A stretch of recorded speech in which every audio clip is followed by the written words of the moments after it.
What's up, fam? Ooh. What is up? What is up? What is up? Boom. There we go. Hopefully music's not too low. Oh my goodness, we're ready. Oh, yes. What's up, chat? Good to see you guys. How is everybody? How is everybody doing? What do we got here? Yep, building the core set tonight. Oh yeah, did the bot ever come back? Are we good? I went to go grab a drink. Is the bot up? The bot's not up right now. The bot's not up right now. Yo, what's up, Yeppy? That's what's up. It is a dope hoodie. We're getting ready for that. We're getting ready for that TGR hoodie round 2. I need to put one together for the CE. Maybe I'll do just like a big graphic on the back with like the carbon back print and like TGR superimposed in black. Like we'll do black on black with like the carbon outlines for it. Gotta do something for the CE.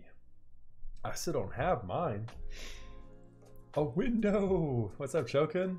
Yeah, you guys can peep in on my neighbors as they're chilling in the backyard. Jax is in chat. What's up, Jax? 16 months. Thank you so much for the 16 months, my dude. I appreciate you. What a super cool dude. Oh, I'm hyped for this one tonight, my friends.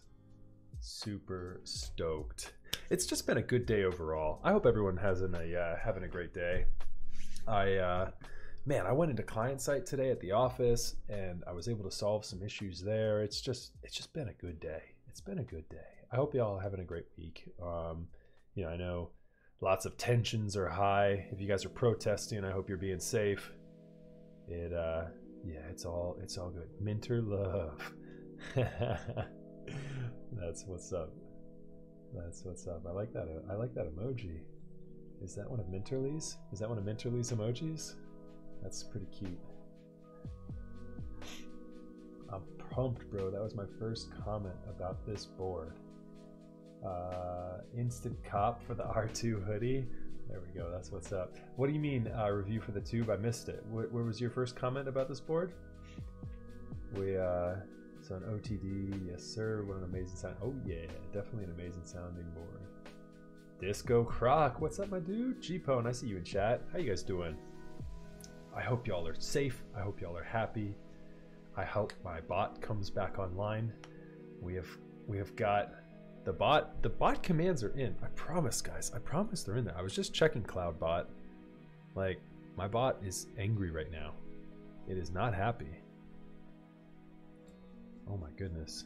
Yep, everything is in there. Everything is in there. What in the world? I don't know why. I don't know why it's not working. It's not working for me either.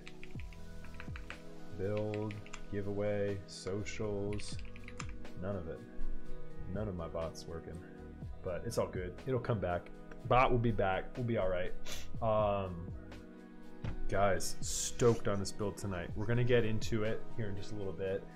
Yep, you guys are typing the commands in chat. You're curious. I'm going to indulge you all. Don't worry. We are building an OTD 360 Corsa tonight. It's the top mount that started it all. This one's got a good lineage on it. It's the real deal, guys. We've done a lot of work to this thing on the back end. If you guys have followed the stream, you know we did a part 1 on this where I desoldered the board about, God, it's probably been 5 months ago at this point. The client, who's a longtime supporter of the stream, said, build this board like you'd build one of your own personal boards. So I can truly test that he is getting a board like I would build my own. It takes me forever to build my own. I am in no rush whenever I do these. So yes, we'll have some fun with it. Oh, Yeffy, look at this, dude. We got the sticker bombs coming in. Added a couple there to the cup. They're coming in nice. Oh my God, my kid somehow escaped from her room.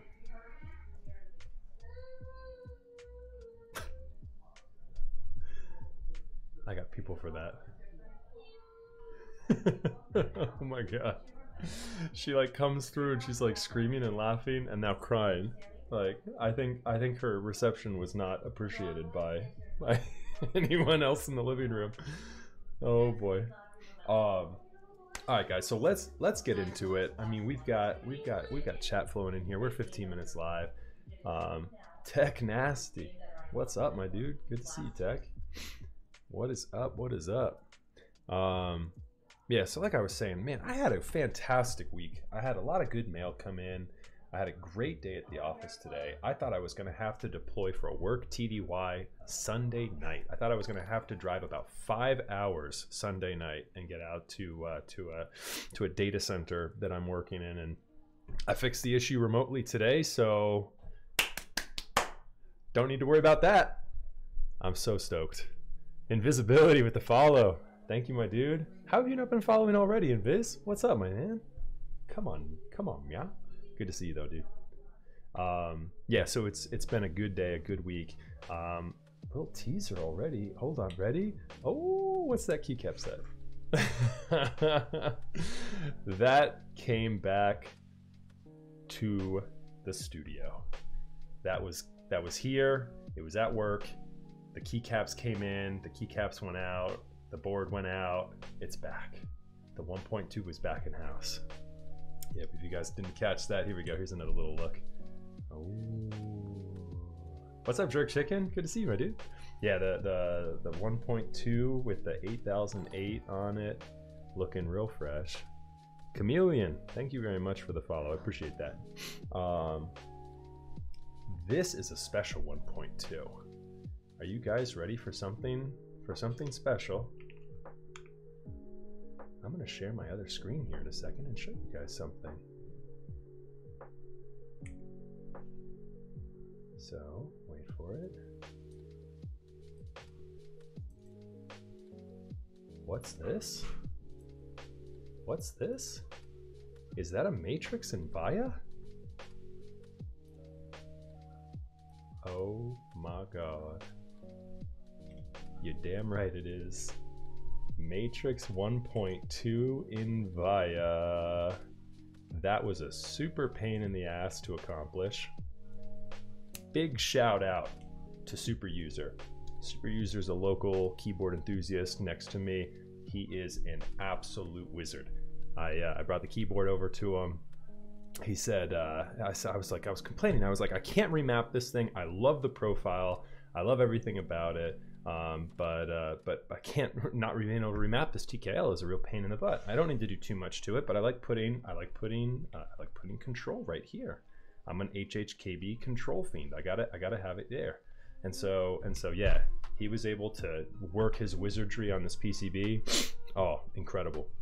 So we've got Via on the TKL. Not only that, but it comes with, you know, a bunch of extra modification options. Look at the breathing on the LED. That's not normal Matrix setup. And not only that, but on top of it, you know, it's also a different color. You know, Via, of course, we have every spectrum of RGB available to us. So we've now got the LED matching the alphas of the modifiers. Because why not? You know, why not? So yeah, anyways, that was big. Loved that update. And I'm loving 8008. I showed off parts of the kit that I had earlier on Tuesday, but yeah, big stuff there. Super stoked on that. All right, guys, as we typically do, let's go ahead and get into things we got, get into things we need to get into keyboard news. What's up and coming? And I am going to just go over. I don't do anything too crazy with this, you know. I don't go too wild. But things that are upcoming that you guys should have on your radar. And that includes, for me, what do we have right now? Let's look over this stuff, guys. Damn, that's huge. Oh, I know, right? Loving that LED.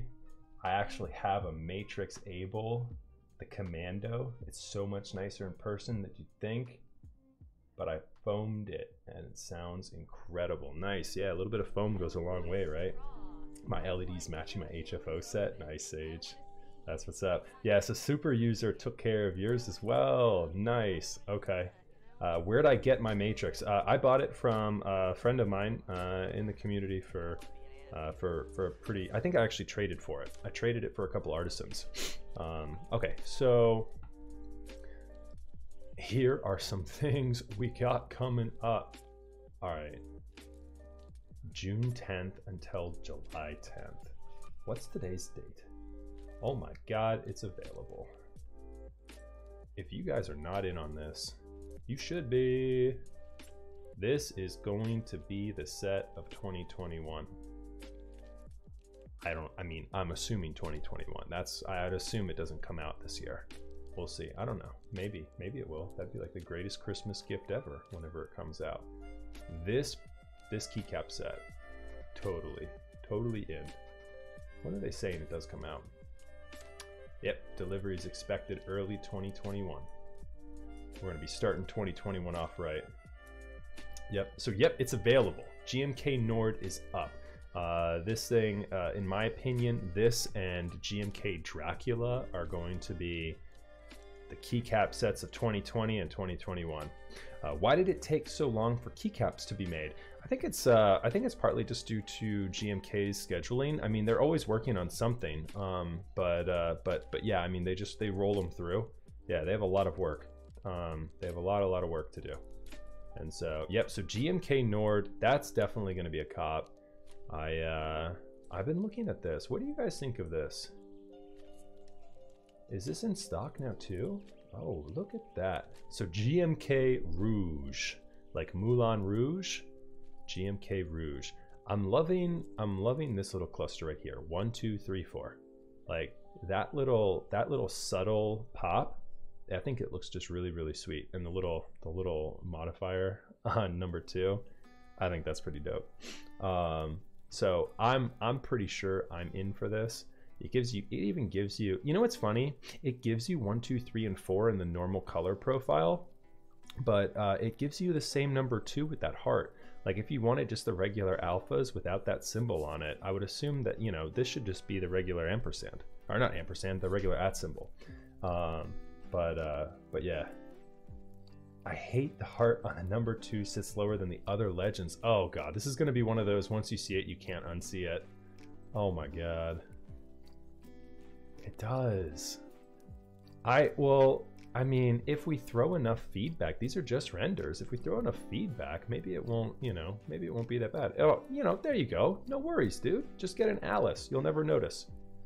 That whole thing is going to be off. So there you go. You know, and that infill, all right, so this makes my brain hurt just a little bit. Why is that infill not color matched some way to the profile of the cap? Like, why is it a little bit off? They said they did that on purpose? Oh, that's cold as ice. That throws me off. You know how OCD I am. That's messed up. Okay, so, I mean, and look at that. You've got like the blush on the keyboard. Like this render actually tilts me just a little bit. I'm not gonna lie, it tilts me a little bit. And he like didn't want to get, I don't, oh man. Let's see, what else have we got? Yeah, you can notice it. Like in every profile, they're like, make sure that render shows that that 2 symbol is down lower. Oh my god. Yeah, see, on an Alice, it's going to be hard to tell. The OCD kicked in, boys. And somehow I didn't pay attention to the white infill. Yeah, I mean, that render just tilts me a little bit. How are you going to not infill that to the same color? It got to be the alpha's color or the modifier's color. The alpha's color would be the one to go with. You would just color match that. I mean, look, we could copy this image. We could fix this in Photoshop in like 5 seconds. We do a color match, we fill in, boom, it's done. Like, I almost feel like we should do that. And then I'll just send it over to TX. I'll be like, dude, please put this up instead.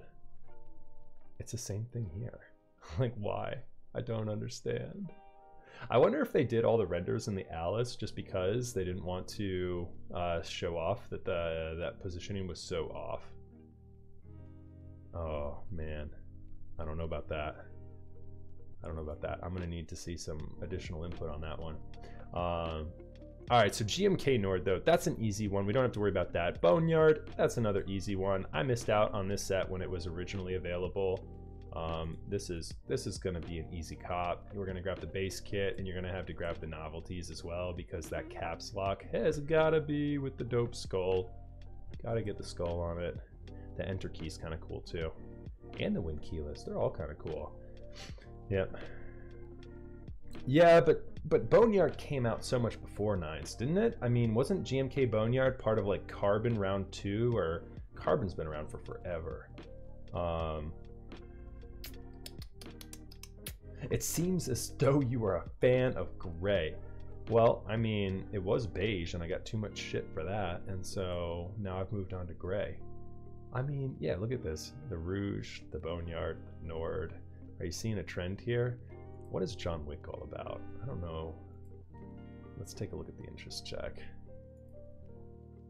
I just don't get the colors. Like, what about this screams John Wick? And then they've got, I like the Russian, actually. The Russian is kind of cool. Like GMK Ashes for the win. Okay, I'll take that. Yeah, that set looks pretty good. 14 million.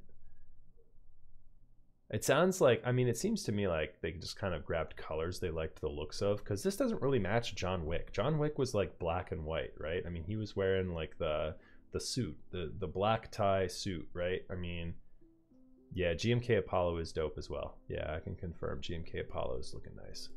All right, guys, so those are the things upcoming probably for this month for me. In June, I'm going to be looking at Boneyard, GMK Nord, and Rouge, just in case you guys cared, which, you know, who knows, maybe you do, maybe you don't. Let's shill some GMK products. It's not like they need any more sales.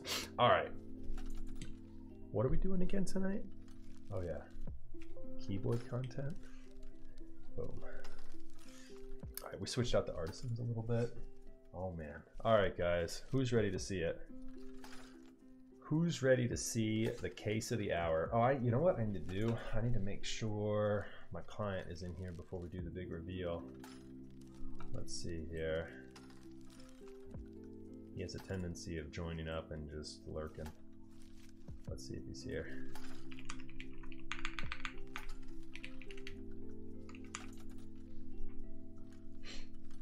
No Modern Dolch 2. I'm surprised. Well, I had Modern Dolch for round 1, and I actually sold it. I'm an OG Dolch kind of guy. I like the OG Dolch a little bit more, and so you know, there's another Dolch group buy coming out here soon too. So I'm kind of more a little bit of an OG Dolch fan than Modern Dolch. This is actually an OG Dolch set with the win key modifiers from the GMK set. So I kind of have like two. I've got like the GMK Dolch and then a set of shined up OG. And you got to go with the shine for the OG. GMK sets are nice when they're like super crisp and not shined at all, or super shined. You got to embrace the shine after a little bit. All right, guys. Drum roll, please. Oh God.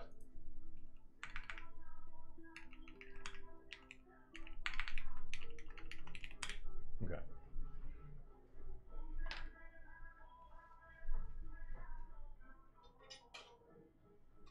All right, so if you guys have seen Instagram lately, you know there have been some updates.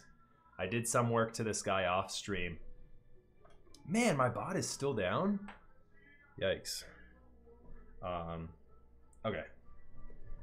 Here it is. This is really loud behind me. Hold on.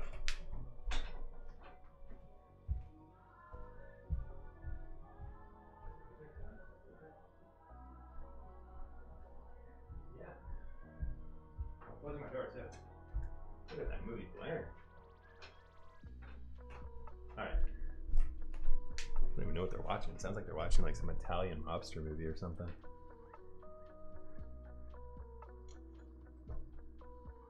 It is not a polycarb plate in the 1.2. It's an aluminum plate. Okay. Here it is. Here it is. The OG. The 360 Corsa. So as you can see, all the crazy shenanigans going on with this keyboard. Look at the dim switch between the space bar and those bottom rows. We've got some high rows in there right now. So portions of this build have been completed already. So here are some complications that we ran into this build that we had to delay things for. First, we had to get the OG cable. We have got the cable.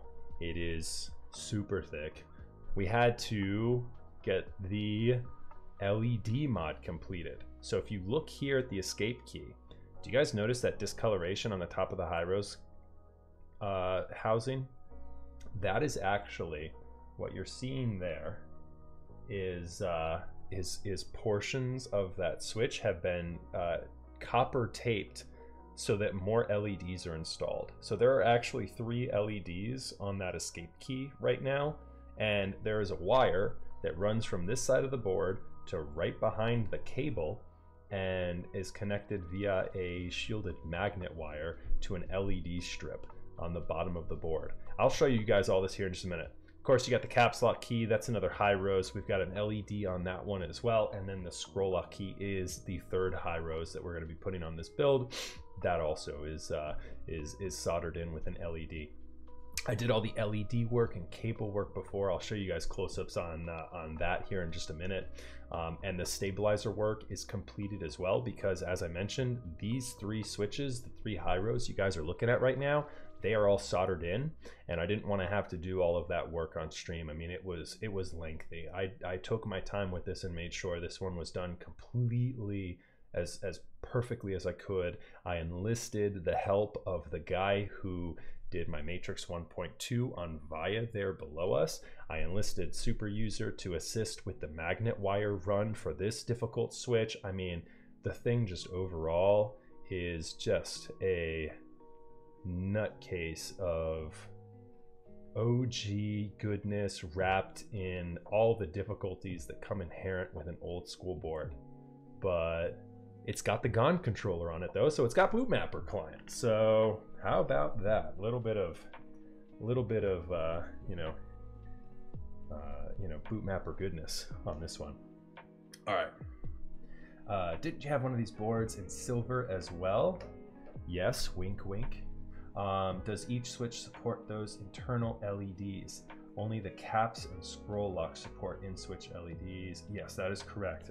So the caps and scroll lock support the in-switch LEDs inherently. And so that's why on this escape key, I'll show you guys, there's a magnet wire actually ran all the way down the edge of the board. Okay, so let's flip it over. You guys ready to see this old school patinaed weight? Boom. Look at that.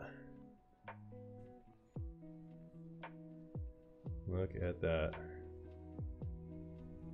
So, circa 2015 on this guy.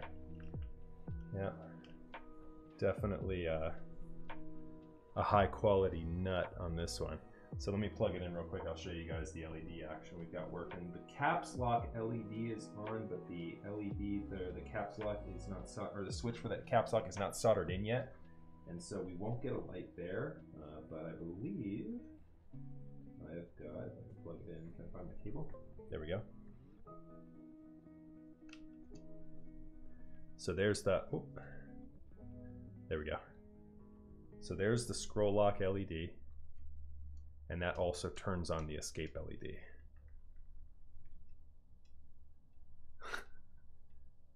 It is just a myriad of like crazy, like who would have thought kind of ridiculousness on this thing. But yeah. All right. So yeah, let's go ahead and unplug that. All right.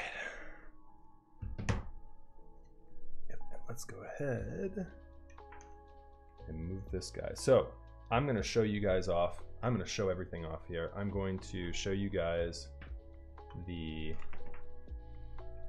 build in all its glory and what we've done to date. We're going to get right into that right now.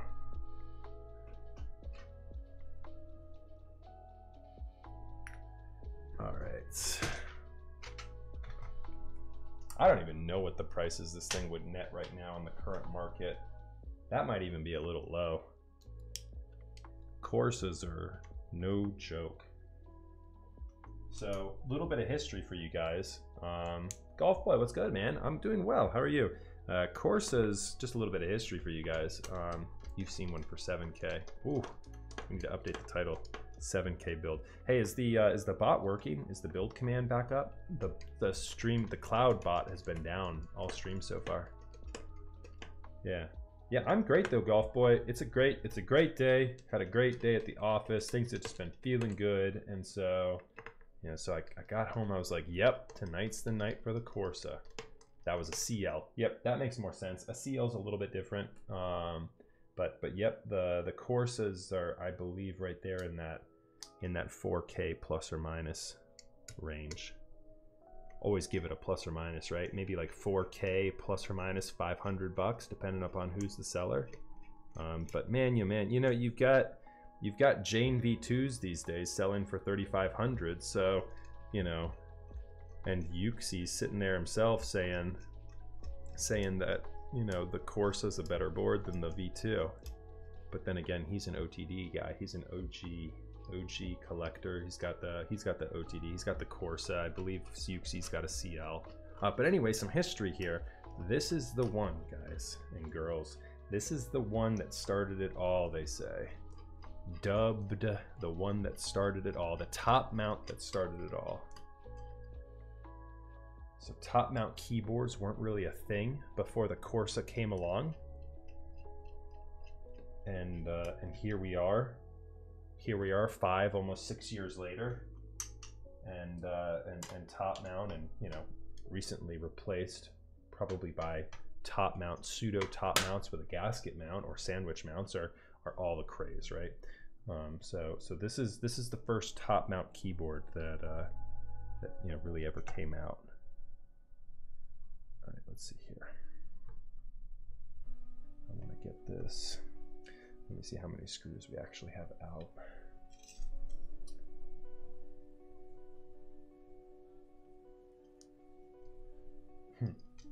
Wanting to buy OTD hardware.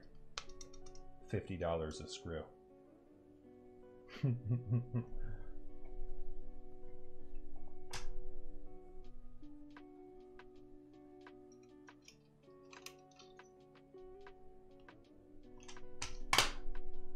Okay, I think we've got them all out. Yep, those are, oh, one more.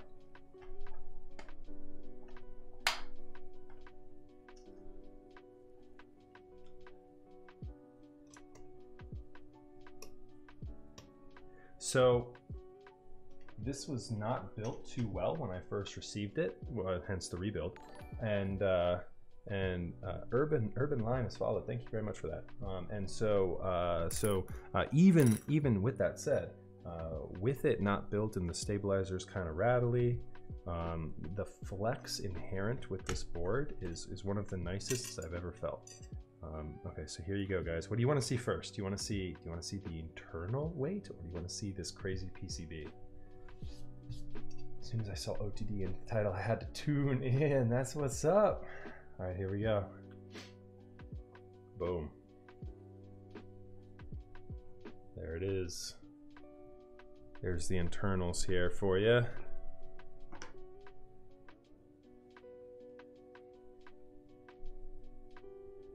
Yep. Such a good patina on it. Oh, it just makes it look so good. All right, let's move this out of the way. I'm gonna put this guy right here for now. You guys can enjoy the spectacle there for a little bit. And here's the PCB. Okay, so the PCB, as I mentioned before, has been fitted with a GON controller that has been soldered in right here.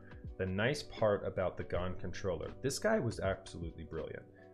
When he put this thing together, all of these through-hole pins are fairly easily replaceable, and it's going to be hard to show you guys this, but because I don't have the plate on, and you can see how thin the PCB is too. The PCB is so thin on this guy, but the microcontroller sits right above or right underneath the Corsa logo, and so yeah, it sits on some rubber gaskets that actually hold the microcontroller up. So in case any of these ever give you difficulty, you as a builder can replace the through-hole pins on the microcontroller fairly easily, you know, without having to go too crazy.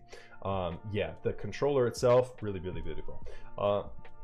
Now, as you can also see, we have all the diodes, right? You know, directly soldered onto the board. You know, pretty old school vibes with that. Here is the cable work we did on this guy, which this is actually, I've done a couple of these. I have to say, this is one of my favorite works of through-hole soldering I've ever done. The cable mod I did on this guy looks so clean. I did, if I say so myself, I hit the nail on the head with that one. That cable mod ended up clean. Yep. All right, so, and as you can see, do you guys see the ground pin with that little magnet wire attached to it? So that's actually an enamel coated magnet wire that runs all the way underneath this masking tape to that through hole right there, and then up underneath the board to the escape key. And that is what actually wires the LEDs on the escape key. Because again, if you guys probably can't see with the masking tape covering it a little bit, but there's no spots for LEDs on the escape key. Those traces were only ran to the caps lock and the scroll lock. And so for the escape key, you had to run a custom LED like this. So it's pretty wild, you know, pretty all out too. And again, you can't see it, but the magnet wire is actually right underneath that blocker and goes up underneath the plate, on top of the PCB, underneath the plate, to this switch right here. And that switch has got that combination of copper tape with LEDs on top and then an LED on the through hole below. But obviously there's no through hole there, so it's just that magnet wire that's holding it all together. And then you run it back here all the way through, and we're connected up to the LED pad, which is right here. So just a crazy amount, an insane amount of work that had to be done to get this thing working. Custom cable put together by I'm gonna have the full list of people who are involved with this build. Super user helped with the PCB. The cable was in play by, I'm gonna forget his name right now. I'm gonna get back to you guys on that one. You might remember, Tom. You might remember. I can't remember who it was.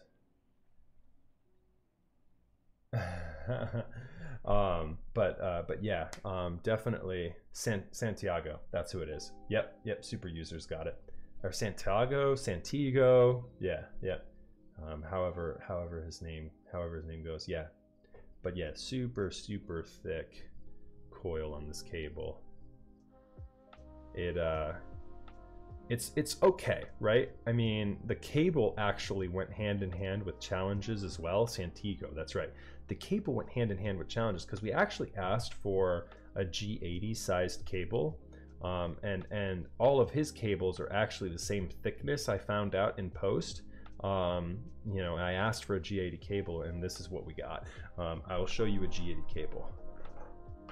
This is a USB-C modified G80 cable.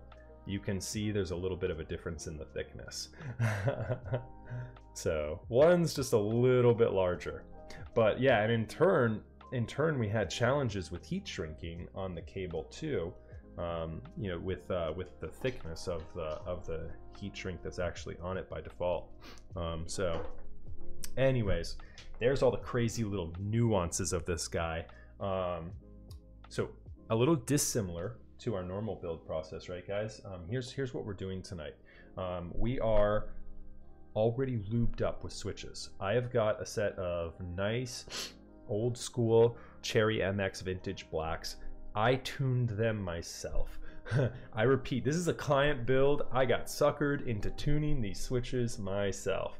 And so I've probably taken more time with these switches than any other switch I've tuned in quite some time. And so hopefully they sound pretty good. It's all on me tonight. If anything sounds bad, ooh, it's all my fault. I've got complete onus on this one. So let's go ahead. We've got the stabilizers already tuned because, as I mentioned a moment ago, we had to put the stabilizers on to get the actual high rose switches that we needed to soldered into place. So, oh yeah, for an OTD, you've got to put the OG vintage blacks in there. That's the way. We can't do anything other than that. So, yep, let's go ahead and get this plate off this case. I had everything all screwed together for safekeeping. Yep, we've got high rose switches in there on the caps lock, the scroll lock, and the escape key. So these vintage blacks are if I'm not mistaken, they're harvested from a G80. The springs that came in them were pretty good. They were a 59-gram Korean spring from, if you guys are in the community for a while, Gon made spring runs when he was still active, and so these are the 59-gram Gon spring. They've been lubed up with a mixture of LSD oil, some GPL 105, 104, some what else do I have in my bag? I had a whole bunch. I had just a mixture of oils for the spring, and then 205 G0 on the oh, were they Chinese? Okay, you got me there, DQ. I thought Gon was a Korean builder. He was Chinese? So there we go. There's the top case. Gon is Korean. Okay. So but Gon Springs were Chinese? Okay. So yep, there's the case for the top portion.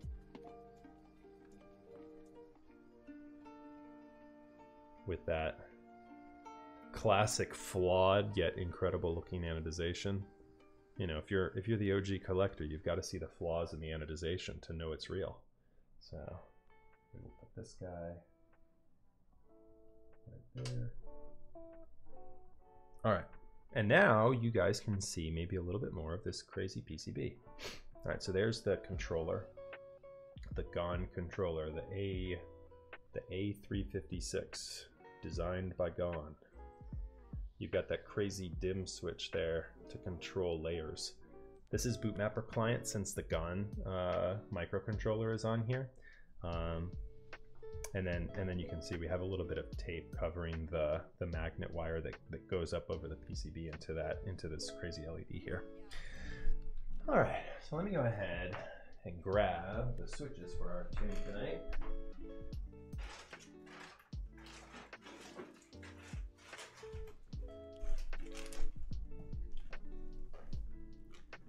All right, so yeah, so cleaned. These switches were cleaned first.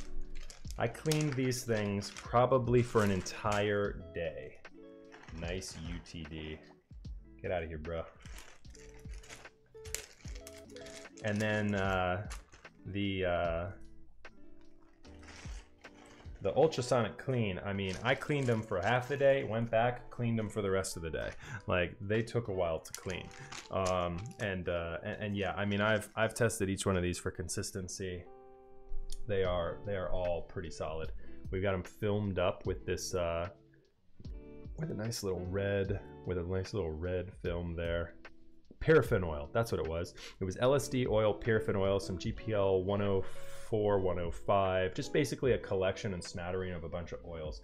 This is a G80 vintage black. It's the 5-pin G80 vintage blacks.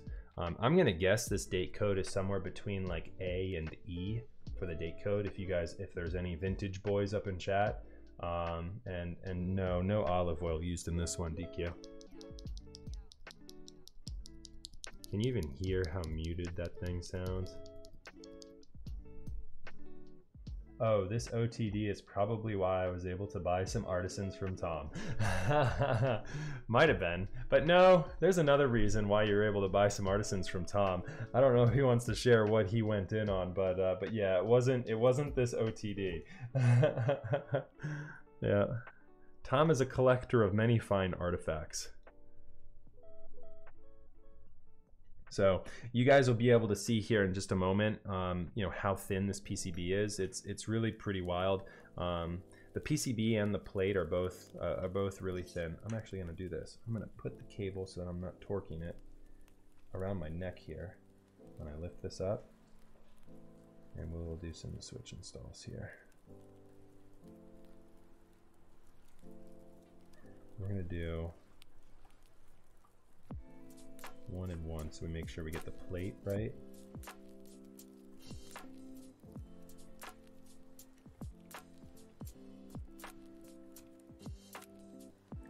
He bought a 7K.2, what, the 356.2?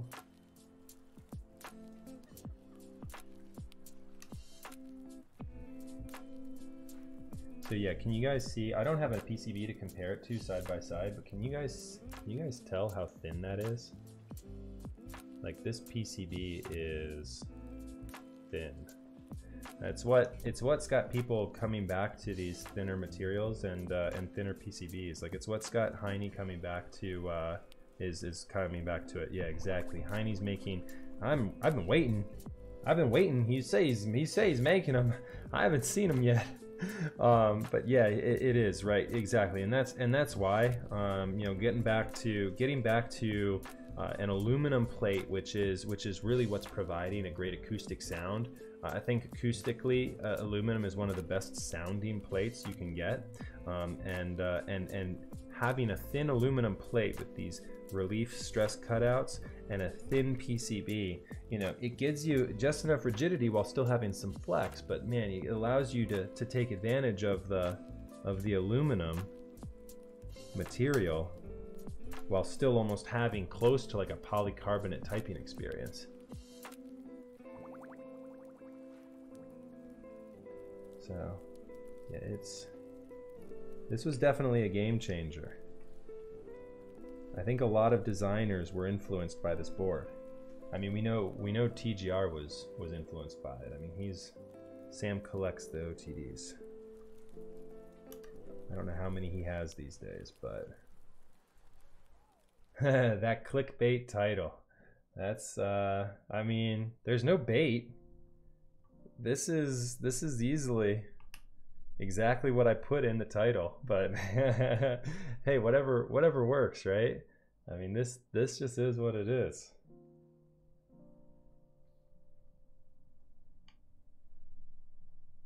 I hope you guys enjoy it. Corsa only 4K when TGR is like 5K now. Find me a TGR that sold for 5K, okay? And I'll sell my V2 right now, DQ. You know, DQ's just a huge troll. Just a huge troll. Don't sweat it.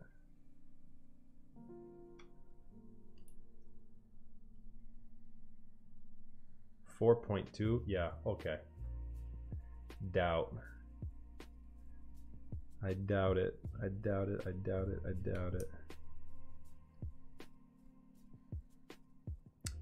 But why are you selling your TGR, DQ? That's not a cool move. Is this what you are building? I mean, I've got the case right next to me. Yep, that's exactly what I'm building.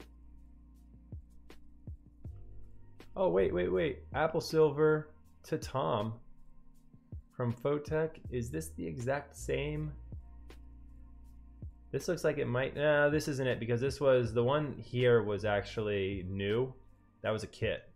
Unless it's been, no, this is a different one. This is a different one because the cable that was installed on this one was actually, I've got it here in my desk drawer. So yeah, not that one. That's not the exact unit.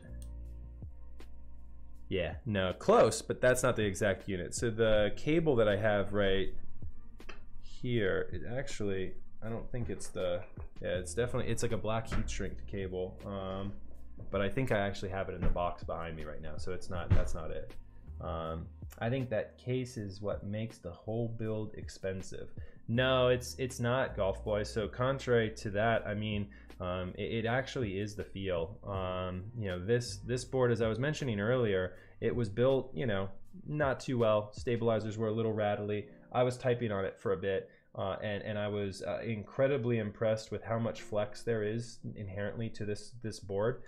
It just does. It's one of the best feeling keyboards I've ever typed on.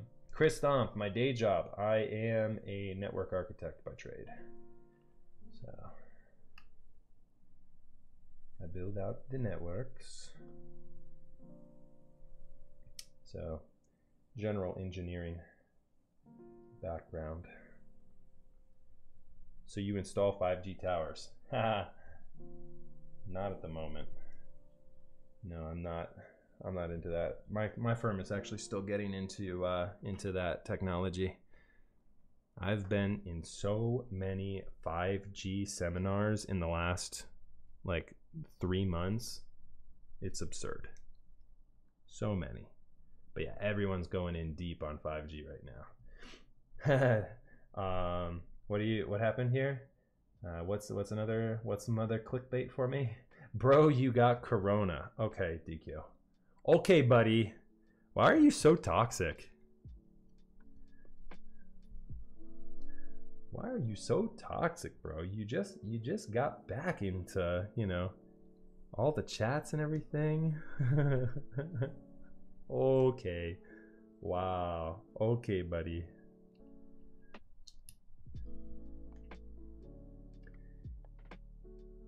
Is the PCB working? For sure? It was as of the cable install 2 nights ago. so we have good reason to believe that the PCB is working, Lightning. Uh-huh. Oh, I see what you did there. I didn't even see. Okay, yeah, there we go. And yeah, Lightning, you like that clickbait title? I was watching Christopher Yee streaming last night, and he was talking about keyboard content creators and how, you know, basically that, you know, what we put on YouTube is just VODs. And I'll be first to admit, yeah, what I put on YouTube is just a VOD. I'm not a full-time streamer and content creator. I don't have time for that kind of thing. And so, but yeah, he was chatting about that, Christopher Yee was, and talking, you know, in no uncertain ways, he was talking some smack about other keyboard creators, and how he didn't like that they were just putting VODs up. And then he was like, this is the kind of content I like on YouTube. And he links over to like one of like the clickbaity, you know, like articles, or one of the clickbaity like videos that Nathan Kim had put on YouTube. I'm like, oh, so I guess that's what I need to do to get views. I gotta throw clickbait in my titles here. We'll see if it works. So far we've got pretty good viewership numbers here tonight. People are interested to see what $4,000 worth of a keyboard looks like. Oh, and that's before you put keycaps on it, mind you. I think we could probably put some $1,000 OG PBT keycap set on there too. Make it a $5,000 keyboard build. We should update the title. My mother-in-law heard me talking about the prices she was asking me. She made the mistake of asking me about keyboards and prices. And yeah, which she instantly regretted. I saw the life draining from her eyes as I started to give her the answer, and it was even the shorter version of the answer that she was looking for. And yeah, but she was very shocked at the cost of it all. Imagine thinking OG PBT is the most expensive. Okay, dude, find me an OG Peacock set for less than $1,000. Okay, buddy.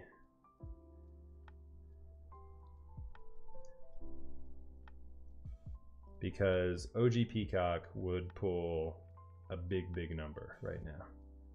Is it? I bet you it's in like the, I bet you the SAT set is in like the 600 to 800 range though, at least. Like Sav was selling, Balloon sold every single set of Sav that he had for $600. They're all gone. And so Sav, I mean, is an inferior PBT die sub to SAT. Imagine not getting a one-off set from GMK with custom sub legends. Man. Imagine you saying something constructive for once. Now that's what I'd like to try and imagine. Is it possible? I'll start. You're a positive member of the keyboard community, DQ. I think you're a good guy, and I hope nothing but good things happen to you in life. Your turn.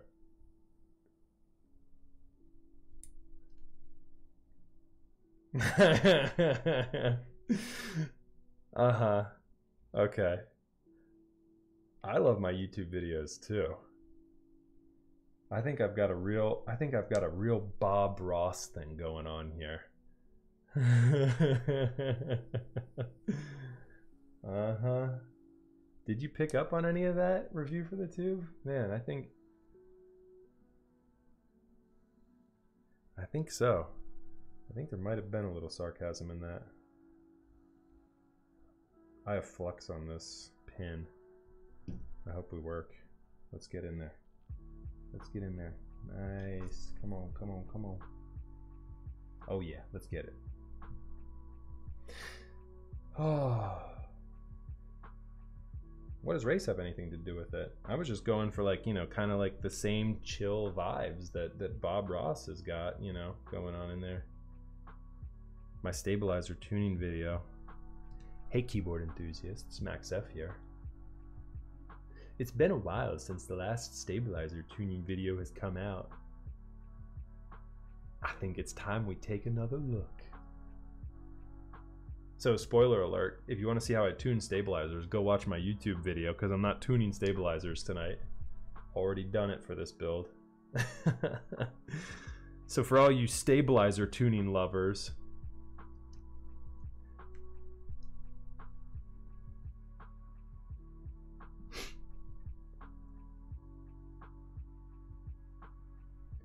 oh yeah.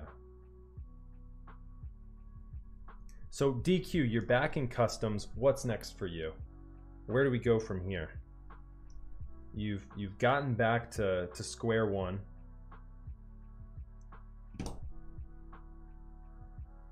Where do you go from here? You're re-emerged, right? You've re-emerged back into the community. You're an upstanding citizen. You've got every, you know, you've got a bright future right ahead of you. I've been in the community even when banned, bro.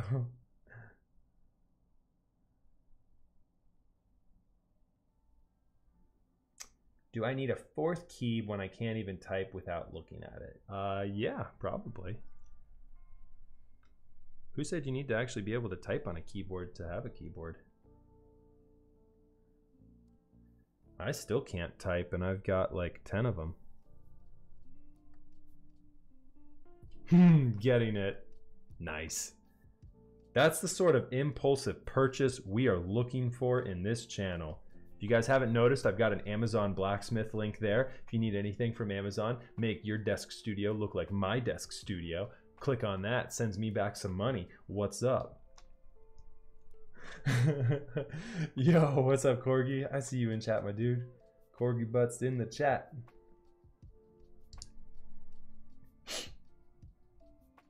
That's true. Look at all the 40% users.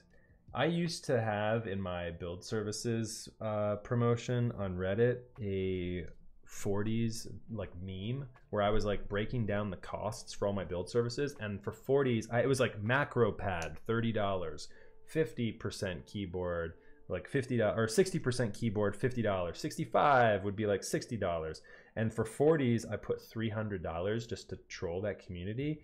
And I don't think that post ever saw anything close to the light of day. I would be downvoted so quick. I always downvote them. Damn, dude, why are you downvoting my service posts? That's cold as ice. We're doing good, Corgi. So far, so good. We had a fantastic day at the office. I no longer have to deploy to a client site that I thought I was going to on Sunday because I fixed an issue remotely today at the office. So yeah, life is good. How are you doing, Corgi? What's up? Did you buy that for 4K? Nope, this is a client's build that I have stolen and have been holding on to for the better part of a year, and I am finally getting back around to building it to return it to them.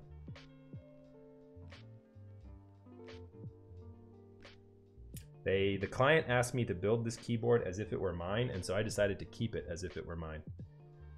So I think it's time we finally build this thing back up and get it back in their hands. I'm gonna go downvote you, bro. What's up? How is the bot not catching caps lock on that? I think caps lock is, I think the bot is still down. Bro, Max F, please respect Sawsons.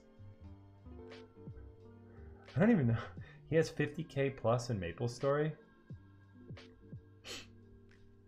50K plus what? Why are you telling people my stat?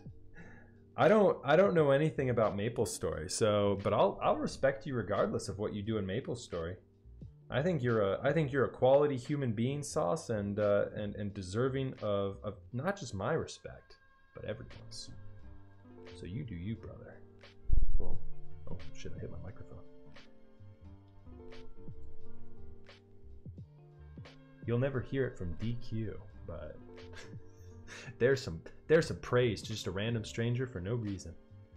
Give my dog a bath while watching stream. That's what's up. We should be watching you give a dog a bath instead. That would be much more interesting content, I'm sure. The client didn't care that you took so long. Nah, he did. I'm just a shithead, and so, you know, there's the situation we're in. He's a good buddy. He's a good friend. I've done quite a few builds for him. Hey, and he's sending me builds too after this, so I haven't burned the bridge there with him enough to where he's like, nah, you're done forever. I think I'm gonna be building his Jane CE as well as an Octagon for him here in the next couple of weeks as well. So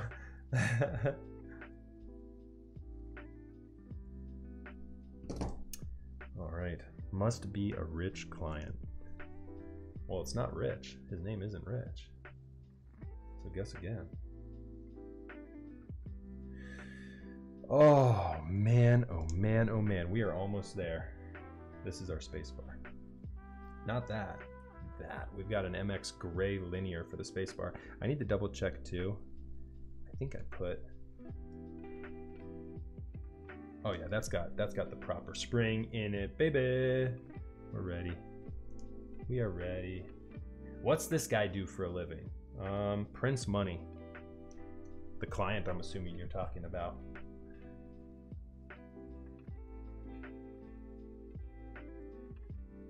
But it doesn't... what are we saying here? Mineral 4X. What did you say? Just practice accuracy. Oh, you're talking about something. Practice accuracy. Get your... Oh, you're talking about typing? Yeah, you're talking about touch typing, aren't you? But it doesn't build. I put... Keep in one place, learn to type without looking. I can go like slow. Next morning I will move. Keen 10 cm on memory. I'm trying. I'm really trying to read this. But I know what you're saying. I know what you're saying. Here's the trick with touch typing, and Mineral has it. Go slow, get your accuracy at 100%, maintain that. Do not type faster than you can type, you know, 98 plus-ish minus %, and yeah, you will see improvements in your speed. You also have to train. It's, you know, your fingers are a muscle just like anything else. Once you get touch typing down, you know, the big things and strategies to touch typing, and the people who type the fastest type consistently the same way, in that they hit the same fingers every single time. Or they say they hit the same keys with the same fingers every single time, and yeah, you know, once you get that consistency and you're typing accurately, then the next thing to do is just practice. I have two things I do. I type for when I try and build up speed. I try to type for 20 minutes a day. I started that and I kept it going for like a month, and it got too tiring for I just didn't have the time to hit 20 minutes of just pure typing a day. And so, but I saw when I did that, I actually over a month period went from about 100 average words per minute to like 105 plus or minus on the tests I was using. And what I was doing was 20 minutes a day. I would do 10 minutes of just 1 minute speed tests. So I would do 10 of them. 10 1-minute speed tests, and then I would do one 10-minute speed test. You can actually set a custom timer on most of these days. Like Monkey Type makes it really easy. You just put in the seconds. And so what is it, 10 minutes? It's like 600 seconds. You put 600 seconds in, and it's gonna take forever. You're gonna keep typing and be like, this has gotta be over. It's not, and keep going at it. And by the end of it, your muscles will be completely drained. Your muscles will be completely drained, but keep going, do it. Get your fingers typing, and by about a month in, I mean, like I said, I was up about 5-ish words per minute, and that had been after I had capped out. I had been typing at around 100 words per minute pretty consistently, and I didn't see that number going anywhere. And yeah, I mean, I kept doing that 20 minutes a day for about a month, and that definitely brought me up again. So I mean, I could probably get to like 120, 130 words per minute if I kept doing that. But I mean, lately I just haven't had the time to put 20 minutes a day towards typing. Max Rudd, so friendly and likable and helpful. Put him in a Bud Light commercial. Boom. Imagine needing a workout routine on typing just to be born with God fingers like velvet. You know, not all of us have that gift. Or velvet or glacier. Like, you know, anyone who grew up playing the piano, they're naturally going to be a better typer than you. Max, you're a boomer with a child. You can't get 130. Rip. Dude, how are you gonna smash my dreams like that? Thanks for the comment, bro. Yeah, absolutely, man. You know, that's just what I've done. I've seen you play Fortnite. I don't think typing speed and Fortnite correlate too closely. Also exceptional is spelled with an E, Yeffy. Wrecked. Wrecked. The grammar police rolling through.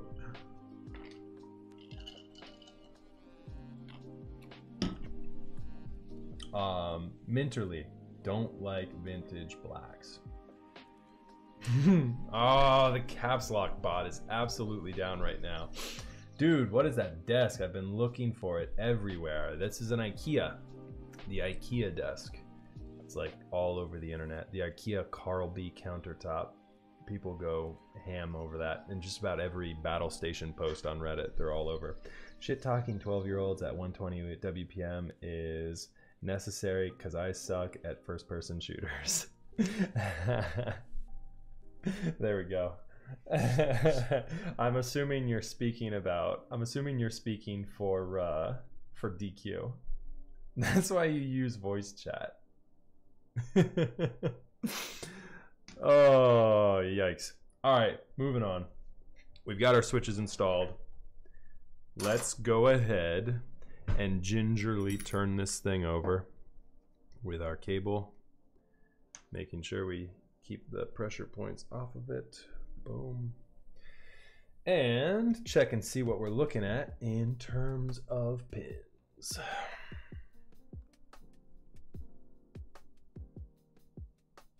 I don't have many extras of these switches, so it would be fantastic if I didn't destroy the pins as I put them in here. Let's see if I did. We caught one of them that's got a bent pin already. It's this guy right here, that guy right there, F7.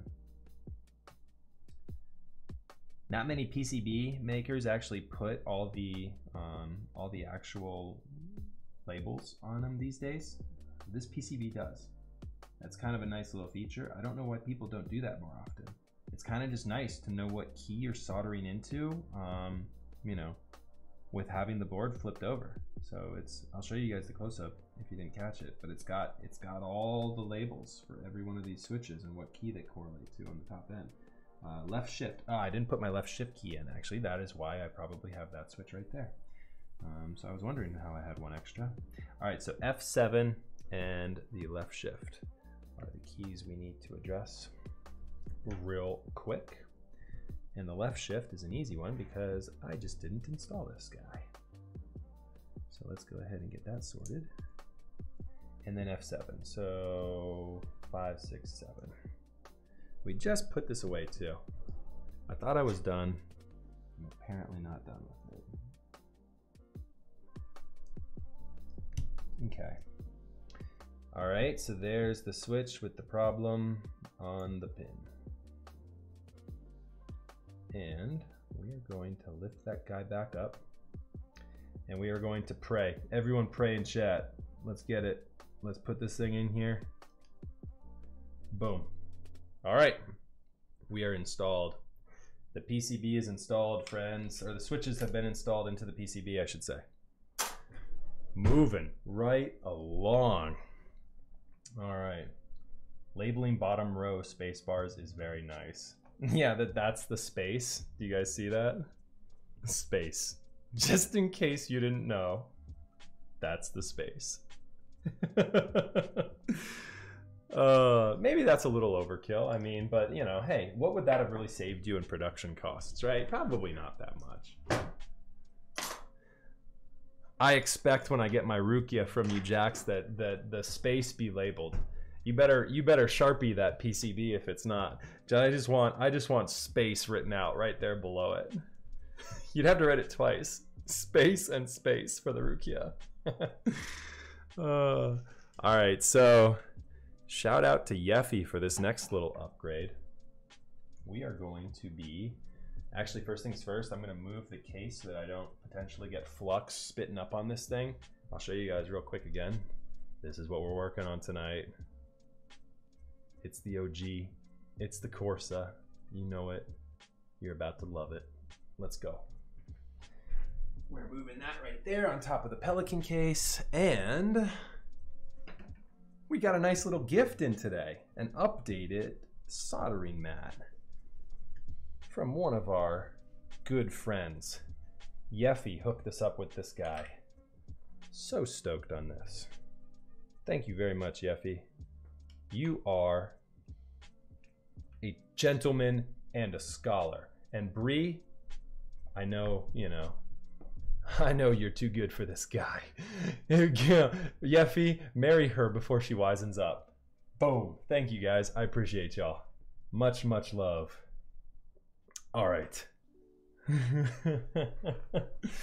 All right, so here we go. Let's go ahead and get the soldering iron out. This is so cool. It's got like a little magnet for all the screws and everything. Let's see here. Look at this. Boom, look at that. That's not going anywhere. That's awesome. Love this. It's the little things you get excited for, right? All right, we've got that. We've got our power supply. And I wonder if it's nice enough for me to open my window. Because I would prefer not to have the exhaust on for our stream tonight. Let me get this guy out. Does that fit right there? Oh, look at that. Beautiful. And then, so we've got parts. Oh man, is my 3D printed, here we go, we'll just do this. We'll do that off camera a little bit. We'll do that guy right there. Corgi Bud, thanks for the Twitch Prime, my dude. I appreciate that. Yeffy. All right, let me see here. It's, oh, yikes. It's 76 degrees out. Do I at least have a breeze? Let me see what the window feels like, guys. Hold on.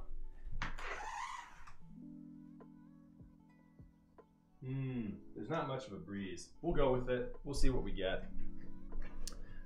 We'll go with it. Well, actually, there is a little bit of a breeze. That's actually pretty nice. I was thinking it was going to be like swampy out there. Oh, let's see here. We got Dutch Master. What's up, man? 76F. Oof. Oh, yeah. 76 degrees, yeah. 76 degrees Fahrenheit, yeah. If it's above 65 or below 63, everyone here dies. Oh, you're talking about Celsius, right?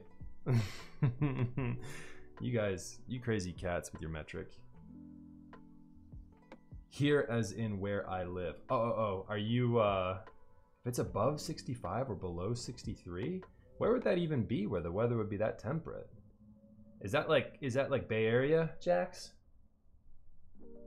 Central Coast, California. Okay, there you go. There you go. I got you. Yep. I'm also going to turn my nest up. Oh, it's been so gross here lately. Like, summer in the DC area is just nasty.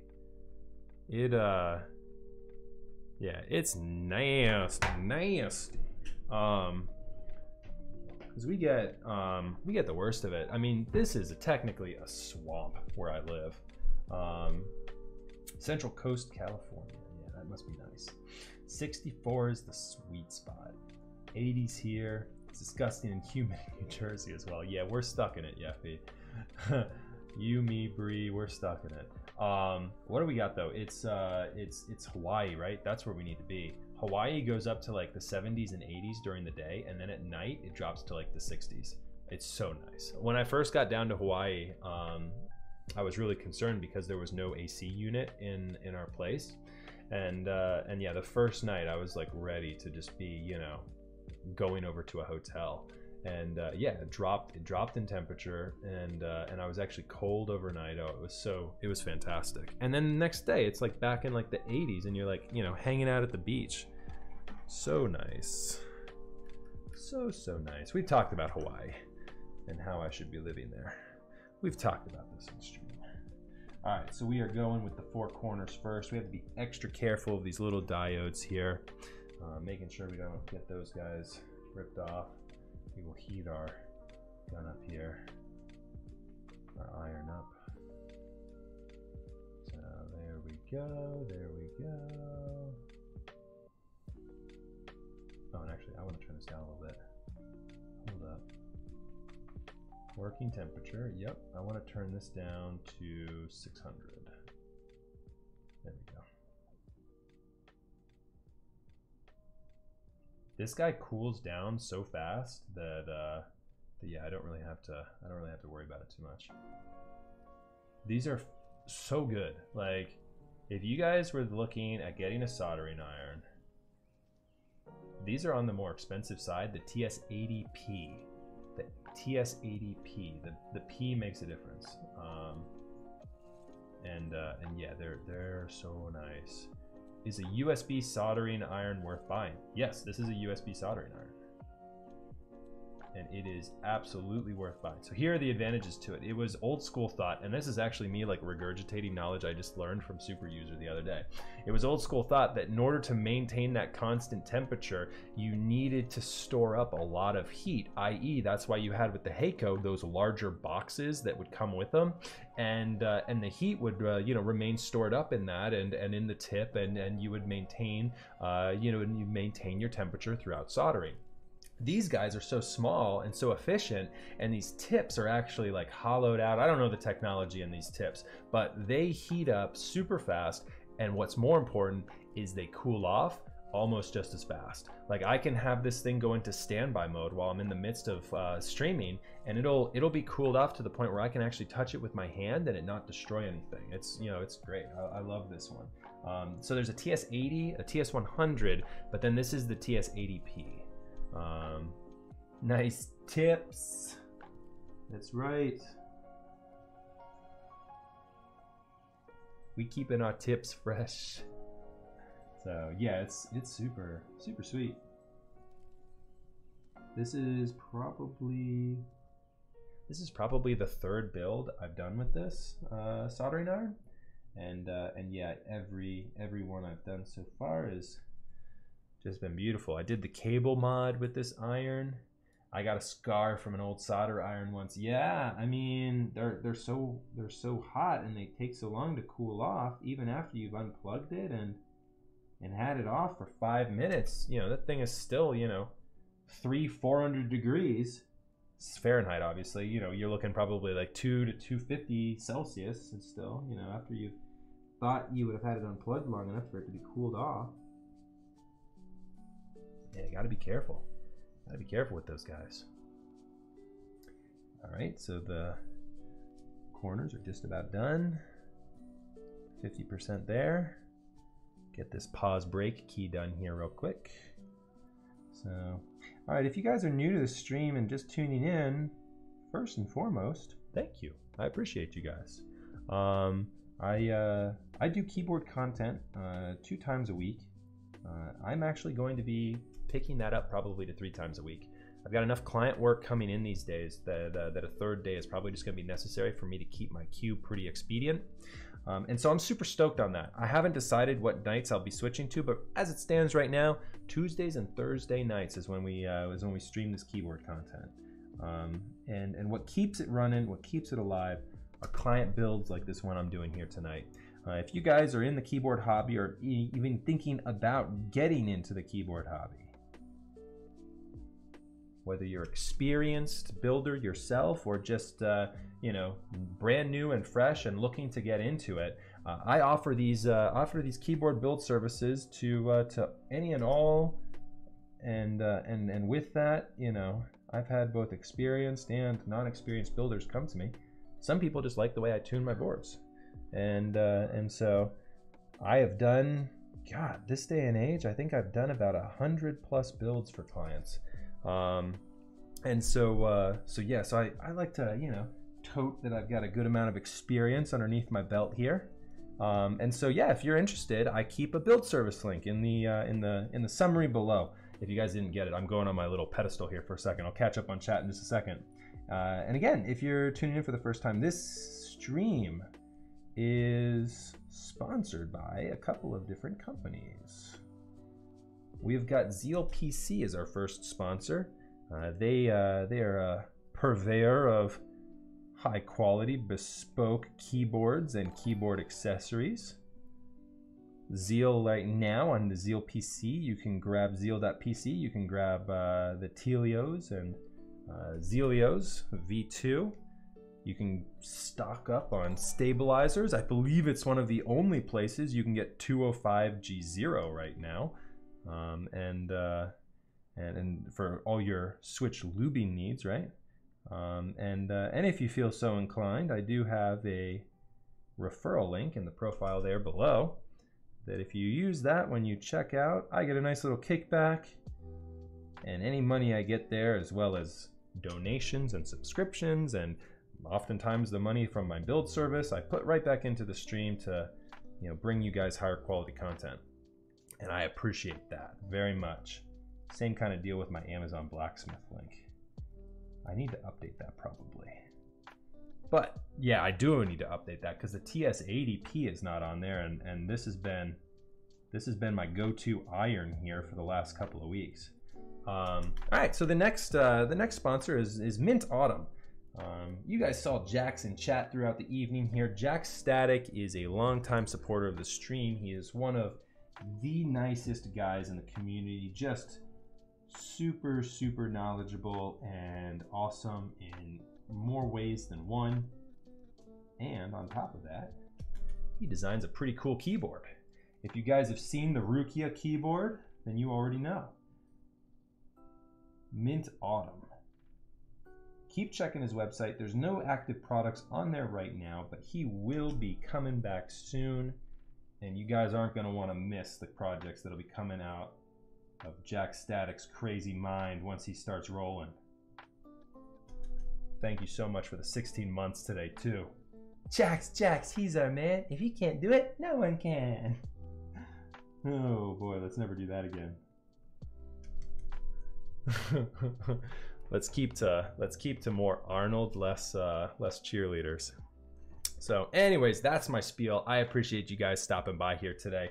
And don't go anywhere. We're going to be working our way through the soldering here on this, and then dressing this Corsa up, getting some dope typing tests in. Hopefully they're going to be dope. We'll see. Chris Stomp, thanks for the follow. OEOs, thanks for the follow as well. I appreciate you guys. Oh, one other thing to note. We are running a giveaway, which the command is not going to work because my CloudBot is down. That's a big rip. But the giveaway's details are as follows. Since the bot is down, I will tell you guys. So once we hit 1,000 followers, 1,000 subscribers, and 1,000 followers again on Instagram, YouTube, and Twitch, I'm going to be giving away 3 artisan keycaps, which I have commissioned from a secret artisan maker. He is a good buddy of mine, and we have agreed on a design, redoing an OG colorway that I love, that is near and dear to my heart. I'm going to be commissioning them, and they will go 1, 2, 3 to viewers of the stream and supporters of my little keyboard corner, right? So yeah, super stoked on that. So any follow gets us one step closer, right? Yeah, I wish the build was working too, Justin. It's down. It's down. No build command, no socials command, no giveaway. I got to go through all of this by, talking about it every time. We're building the Corsa tonight. You know what's up. Building the Corsa. I'm going to say it already too. If you guys are liking this content, we're building a Key 65 tomorrow night. We're gonna have one of those impromptu streams I always talk about, and so yeah, we'll be putting together a Key 65. We're gonna decide tonight too what switches we're putting into it. You guys are gonna help me. We're choosing from a myriad of tactiles. We've got some Zelio V2s, we've got some Holy Pandas, and we've got some T1s. So we're gonna fake build part of this Key 65 later on tonight, and we'll see what we think. We'll see what sounds the best. I said, brr, it's cold in here. There must be a Jax in the atmosphere. Oh my god. Blue. What is blue in all caps? Okay, so I missed things too. Let me catch up on chat here real quick. Chris asks, what is your favorite 65% keyboard? Mine is the TGR 910. Hey, Max. I already saw you, Justin. What's up, my dude? V2s. I'm assuming you're talking about the Zelios. Good question, Chewy Stomp. I'm going to guess he will say the 910. Damn, you got me pegged. Okay, that works. Can I lube my switches on a Leopold FC 750? Yes, you can. You also have to desolder them though, and so that can be difficult. Your mileage may vary on the PCB there for the Leopold. I'd ask around just to be on the safe side. If you'll have a good time. Some PCBs that are factory installed like that, you'll take anything to the pad and it'll just lift by you looking at it the wrong way. So double check on that. And yeah, if people reply back saying the PCB is not too bad, then go for it. I don't have experience with it though, so I can't tell you with certainty. Yeffy, yo Yeffy from Justin. Okay, what's up, guys? 100%. Blah blah blah. Oh, nice. I didn't get a Rukia. Oh man, yeah. I feel for you there, Dutch Master. Yeah, try and score one here in a future buy. That's for sure. They're super nice. Fine, Max. Can you tell them it's me? It's you. Hello.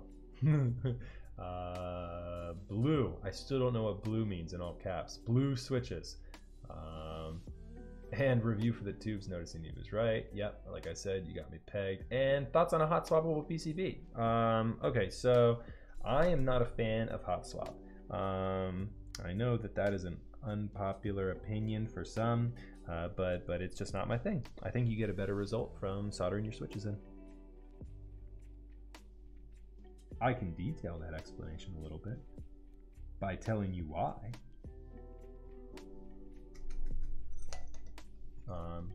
And I don't know if I will. Maybe I will. Oh man, I just dumped my little sponge and it got the little goopity goop on my desk mat. That's a damn shame. I'll have to go shake this out outside once I'm done here. All right, let's go ahead and ensure that each and every one of these switches are pushed through without destroying the diodes that are on them.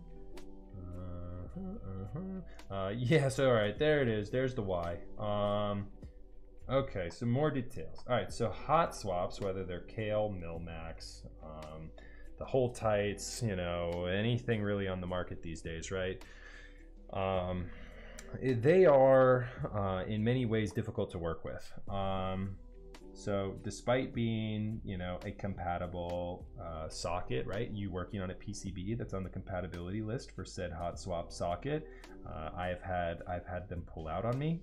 I have had a lot of difficulty with installing them. So when you're installing the hot swap socket, they can oftentimes fill up with the solder and be rendered useless. So that's kind of a pain in the butt. And even when they're installed well and not falling out on you, and you're good to go, they can still introduce a lot of chatter into your keyboard. And again, your mileage may vary here, but We get soldering mat, places solder on desk mat. This is why we can't have nice things. Well, I've christened it, right, Yeffy? It's now good to go. I've got all that goopity goop on it now. Well, I was cleaning the tip off and it like tipped over on me, and apparently I haven't cleaned this guy out, and so I've got a lot of junk in it. So rip. I hear you. I'm upset about this little thing too. It's all good though. It's like fairy dust. We'll clean this thing off and we'll be good to go. And so yeah, I mean, right. So I see, I haven't had issues with the new hot swappable PCs, but I do prefer solder still. Yeah, so I mean, if it's a pre-built hot swap PCB, if it's like something you're getting from Keycolt or like from Rama, then yeah, I mean, I'd say go all in, right? You know, it's not that big of a deal. But if you're buying a PCB with the intent of installing hot swap sockets yourself, that's where you can get into a little bit of difficulty. That's all I'm saying. And again, your mileage may vary, but for me, it's just not as consistent of a result as what you would see from just soldering the switch in. Plus, I mean, I offer a build service where I do soldering of switches. I mean, what are you gonna expect? You think I'm gonna say, yeah, go ahead and go with the hot swap, render me useless? Come on. I mean, come on. Send me your keyboard, I'll build it for you. But yeah, I am being unbiased in that review. There are experiences I've had in the past where I'm like, I don't really like it. Yeah, I definitely didn't enjoy my Milmax experience at all. Yeah, and Milmax was supposed to come along and kind of fix this whole thing, right? Yeah, so as Azarin, I hope I'm pronouncing it right, Azarin, yeah, welcome first of all to the community. And yeah, seeing this keyboard is very satisfying. Thank you. Well, yeah, it is. This is a pretty big one. You don't see these ones too often these days. And yeah, so you know, don't let anyone steer you away from hot swap if that's what you want to try. Grab one, formulate your own opinion, and you know, the good news about hot swap is that, you know, if you don't pay an arm and a leg over what market price is for it, then you can always just turn around and sell it if you find you don't like it. I mean, hot swap is just that. You pull all your switches out and it's a perfectly fine PCB that somebody else can use. Just be careful. Just be careful. A lot of times those hot swap PCBs are built with like those Kale hot swaps, and yeah, you just, as long as you're careful and those don't pop off on you when you're installing and, you know, ripping your switches out and all of that, then yeah, you're fine. You're fine.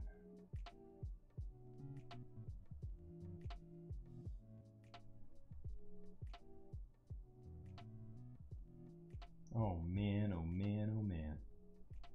I don't know if I'm just chatting too much or if I've been going through this board a bit slower, but I feel like after I make it through like the sponsor copy and do my normal spiel that I'm like further through the soldering than I am here tonight. Maybe I'm just taking longer because I'm like secretly nervous about this. I don't know. Some switch legs are bigger than others. Yeah, exactly. I mean, that's going to produce, you know, different results on each hot swap socket that you use. Maybe it's because I've turned the temperature down. Maybe 650 Fahrenheit was what I needed to be rolling this afternoon. We turned it down 50 degrees. I heard creams have bigger legs and do not work so well. I haven't tried them. You got creams in the mail. I have creams in the mail too. Nice. Yeah, I'm looking forward to trying them. I've heard they're stinky too. Anytime I've had creams, they've already been opened up and lubed by somebody else, and so I've never had that experience of opening like a fresh bag of creams and getting that, ugh, what's that smell? And I've heard that from so many people that it's got to be true. It's got to smell bad. So, I am from and live in Indonesia. Seeing the shipping duration is killing me. Oh yeah, I'm sure. Well, and I mean, I can't feel the pain because I live in the States, but I mean, a typical group buy duration is pretty long. I mean, you got to have some patience for the keyboard hobby, that's for sure. Would it be problematic to use vintage blacks on my Think 6.5 PCB? given that they are 3-pin and less stable. Not a problem, but you'd have to take your time and make sure you're working through it well. Hello, Alan. Hi. What's going on, man? Good to see you. Thank you very much for the follow. I appreciate that. How are you doing this evening? So yeah, no, to answer your question, no, it won't be a problem. There's a good amount of, oh, what are we doing, camera? Hello. Where are we? Am I still fuzzy? Oh, it's focusing on my microphone. Hey, there we go. All right, so yeah, no, it's not an issue, Sinu, because the plate on the Think 6.5 is pretty good. Yeah, I would watch out for the pipe key and maybe your caps lock key, maybe your shifts, maybe the bottom row. Just make sure that, you know, any switches that don't have that plate holding it on all 4 sides are in there straight. And I can show you a technique right now that will ensure that occurs. What was I going to do? Oh, yeah, I remember what I was going to do. I was going to push through the next row of switches to make sure that they've all got good contact points. Yeah, so the method I'm going to show you here, dubbed the Woden method, from a long time member of the community, is just a pretty good way of soldering. So yeah, I've got kind of a little bit of a close-up here. You can see I've already soldered in one of these 2 pins. You see that through hole there? That one's soldered, that one is not. What you do in a switch that is not held securely on all 4 sides is you take your switch with 1 pin on there, put your index finger on it and kind of grip the plate so you can get a little bit of leverage to push on it. Grab your soldering iron.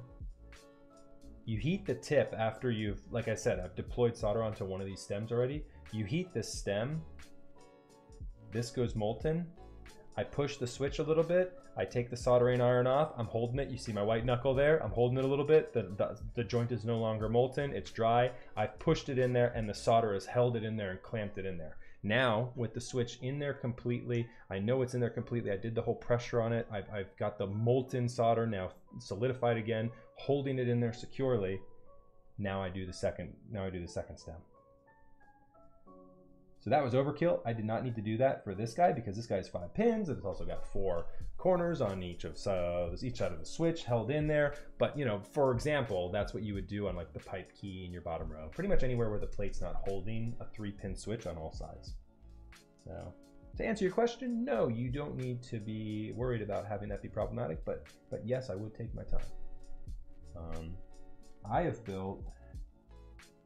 I've built just a straight up PCB with 3-pin switches with not a single plate on it. And so every single one of the switches from the PCB, all 60 of them, it was a 60% I was building, needed to have that treatment on them. The build probably took me, it was a 60, so it was a smaller build, but the build probably took me about, you know, a half hour, a good half hour longer than it would have normally, because I didn't have a plate on it. So yeah, just food for thought there. And yeah, when you do that, so here's, you know, if you've got a whole bunch of them, here's what you do.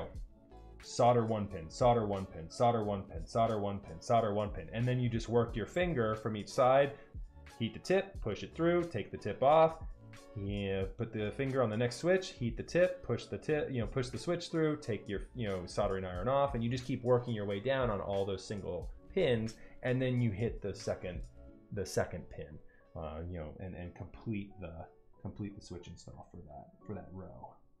That's the way to do it there. I actually had to do that for the Space 65 stream I did a couple of nights ago, because the foam that we put in between the plate and the PCB pushed the separation so much there that we had very, very little to work with on those through holes. And so I literally did that for the entire Space 65 build. Took me a little bit longer. I think that build totaled with, you know, chatting and getting it all, you know, typing tested up and dressed up after the build. I think that whole thing took me like 4 hours. I think it was a 4-hour build. Normally I'm with, you know, again, with all that extra timing added on, I think I'm normally somewhere in like the 2.5 to 3 hour mark with a 60%. So that one definitely added to the timing. Probably an hour and a half-ish or so. Imagine doing that on an entire board. Cough, cough, Justin has thick ass foam. Did you type that before or after I just went through that explanation? I was talking and not paying attention to chat. But yep, exactly. That's exactly what I was thinking of. All right, guys. We are just about, we're like a halfway there, Mark. I'm gonna go grab another drink. I'll be back in just a moment. Gotta refresh this up. I'll be back.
Goodness. It's like 10 degrees warmer in my house in this office. Whew. All right.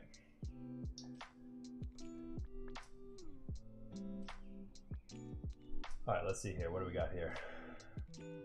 Oh man, I've got chat to catch up with. So, Dark Jades are on sale today. Lots of people saying $1 per switch is way too much for the Holy Panda clone. Not sure, but I'll probably order 70 just to see. Yeah, let me know. I think the Dark Jades, that I've been sleeping on for sure. I'm not the biggest tactile guy though. Yeah, Somi B has just ordered some Dark Jades as well. I need to look into them. I wonder who's making those. The site says PBT housing, which is something I can't imagine. I'm dubious, but we'll see. Hoping they end up like the V1 Zelio. Okay, so like maybe a little bit of a less of a tactile bump. That'd be interesting. What else we got here? Imagine, oh yeah, that's what we were talking about. Imagine doing Yepy's board, yeah. Still collecting money for the keyboards, at least learning the custom keyboard thing before purchasing the keyboard. You never collect enough money for this hobby. That's true. That's definitely some valid advice there.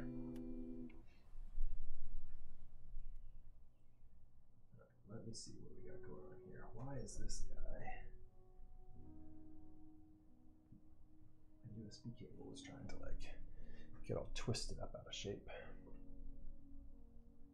Yeah, let me confirm. You never collect enough money for this keyboard hobby. It is always something else that catches your eye and you're like, yeah, that's fine, let's just go for it. The impulse purchases, they just keep coming. They just keep coming and coming.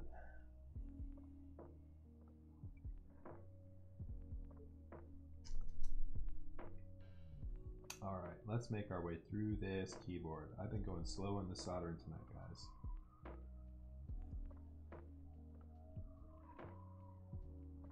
Probably good to go slow and have it work properly though, right? There's you know, nothing riding on me getting this PCB right or anything. We can always just get another OTD Corsa PCB. That wouldn't be a big deal.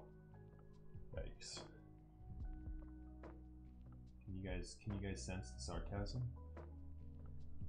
Ooh. If I think about it, it like makes me nervous.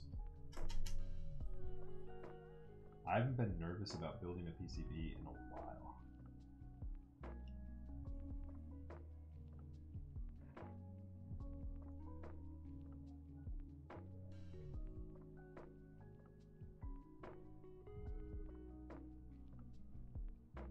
Go back to like the rookie 3-second method count where it's like 1, 2, 3, next pin, 1, 2, 3, next pin.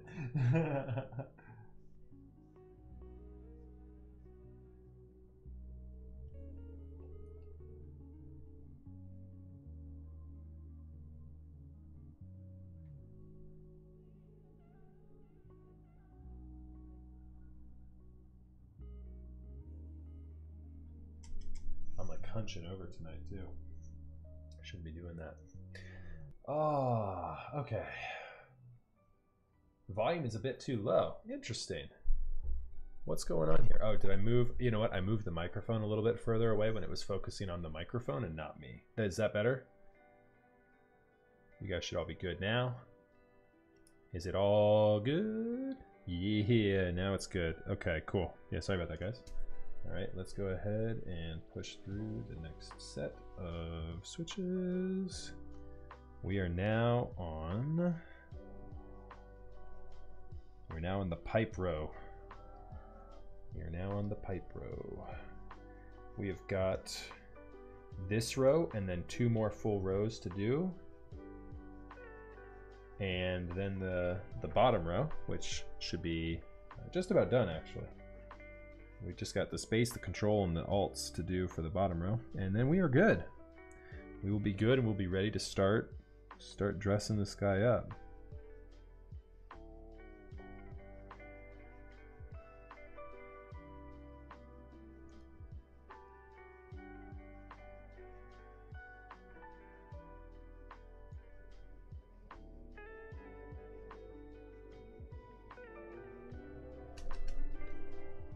What year was this board made? Yep, yeah, you've got it reviewed. It's 2015.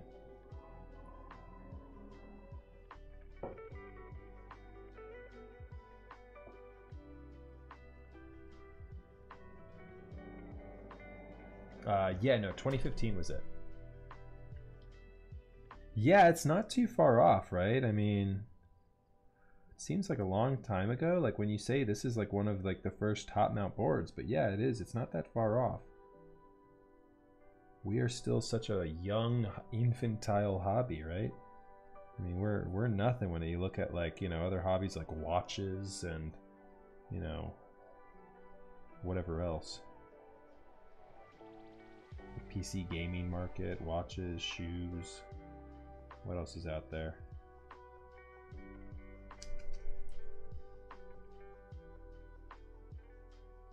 People who do like modeling.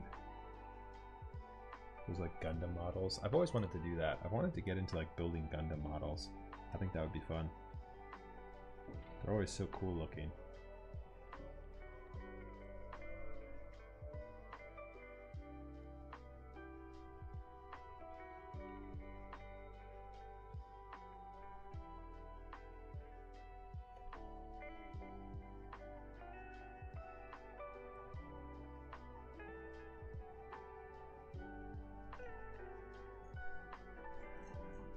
We're actually running out of solder here.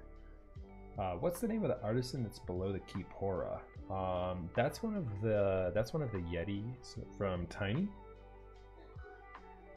That's the Moaning Myrtle Yeti from Tiny Caps. She's a real fun member of the community too. She does keyboard content on Twitch as well. I haven't seen Tiny live in a while though. Maybe I've just been sleeping when she streams, but yeah, she's a great content creator. She'll do casting and molding on stream, and so it's a lot of fun to watch her. She also had Terry Crews. Oh, my keyboard or my microphone keeps throwing my camera off. She had Terry Crews repost her stories on what's it called? After she did the St. Jude stream like 3 times, she was taking a little break. Okay, gotcha. Yeah, but she had Terry Crews comment on She had done a bunch of like keyboard colorways and matched them up to Terry Crews's outfits, and then Terry Crews had reposted it as well and tagged and you know, commented on it for like all of Terry Crews's like crazy outfits. Tiny had put like a corresponding keyboard up with it. He would be wearing like a crazy red suit, and she'd have like the Jamon keycap set on like some crazy like 60% keyboard. It was so funny. Yeah, it got like hundreds of thousands of likes. It was so funny. As soon as Terry Crews saw it and reposted it, it was really funny. I don't know if that was on Twitter or Instagram. I can't remember.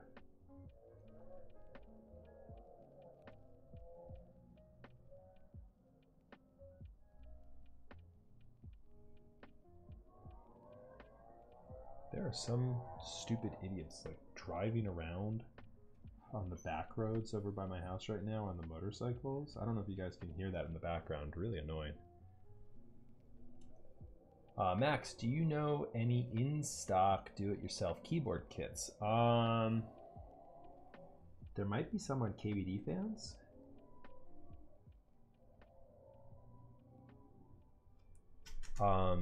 I believe you can do a case, like a 60% case. I think there's one on Tech Keys, TECHKEYS. If you search Tech Keys, I can't remember if it's techkeys.com or what. Like if you Google it though, I think there's a 60% case on that website. And then you just need to find the, you know, one of the standard 60% tray mount PCBs for it. And yeah, you can get it done that way too. That's actually the board that I soldered without a plate on it. It turned out pretty okay. Yeah, there you go. Yep, there's some links there for you. Yeah, sounds kind of reckless. Yeah, absolutely. Those guys on the motorcycles, yeah, they sound like idiots. Coming from a guy with his motorcycle license, they sound like idiots.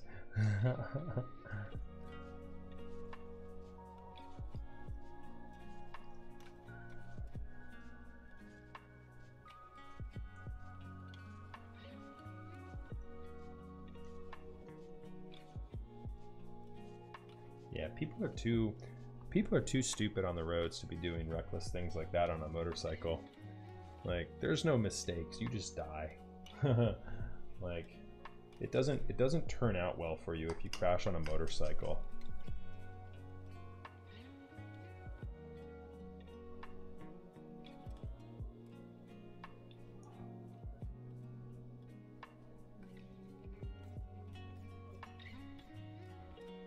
God, I like still hear them. What are they doing? Like donuts out there? My God.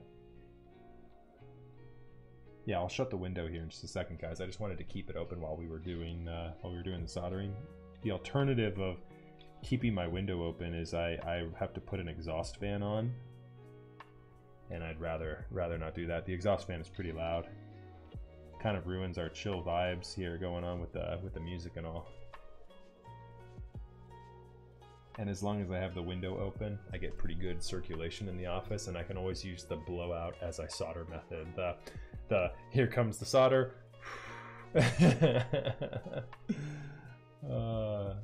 You're a survivor. You crashed in 2008, ruptured your aorta, open heart surgery. Oh my God, that's rough. Yeffy, dude. I'm feeling you, dude. That sucks. How'd it happen? Somebody being an idiot, or were you being an idiot? Because that's the thing. I know I'm a good driver, but I can't rely on anyone else to be. And my wife works at the hospital, so she's seen too many motorcycle related injuries where she's like, once we have kids, you're done. All because a lady decided to pull out of a CVS and blow through the stop sign. Yikes. Yep, see again. Yeah, you can rely on yourself to be a good driver, but you can't count on anyone else. People are bad enough drivers.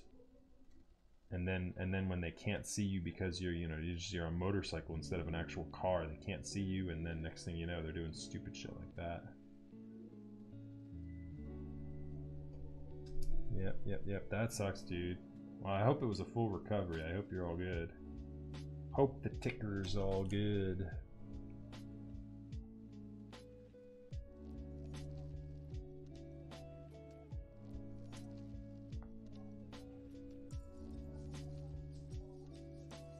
I still like watching the, what's it called? The Isle of Man races. Oh my god. Those guys. My only question is, how do they fit on the motorcycle saddle with balls that big? It's crazy. It was a minivan. I hit her on the driver door. I flew in, helmet first, through her driver window. Head in her lap and waist down hanging outside. Not a fun moment. Oh, yeah, that would not be a fun moment. Did you at least, like, shatter her pelvis with your helmet or something?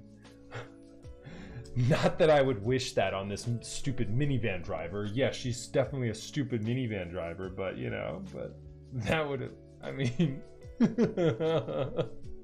you like, all right, I shouldn't laugh. This is awful, but can I laugh about it now, Yeffy? In retrospect, I mean, it was a while ago, right? I mean, 2008. I mean, that now's the point in which you can still laugh about it and still have fun. I mean, did you at least destroy her pelvis?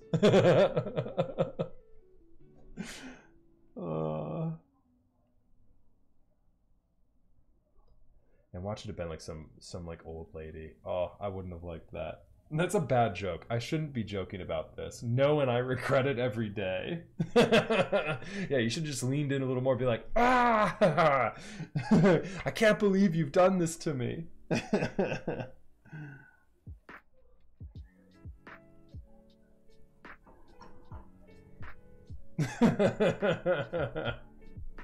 And not what you're thinking, right? That quote taken out of context. Uh-huh. Oh, Chris, that sucks, man. He destroys. Oh, Jesus, Brie. Oh my god. You guys are too fun.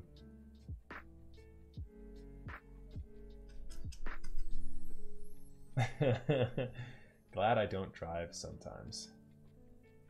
Oh, I went through a period where I was living in a townhome close to the metro transit, and yeah, I sold my car, I sold everything. I didn't drive for like a period of like, God, it was probably like 3 years.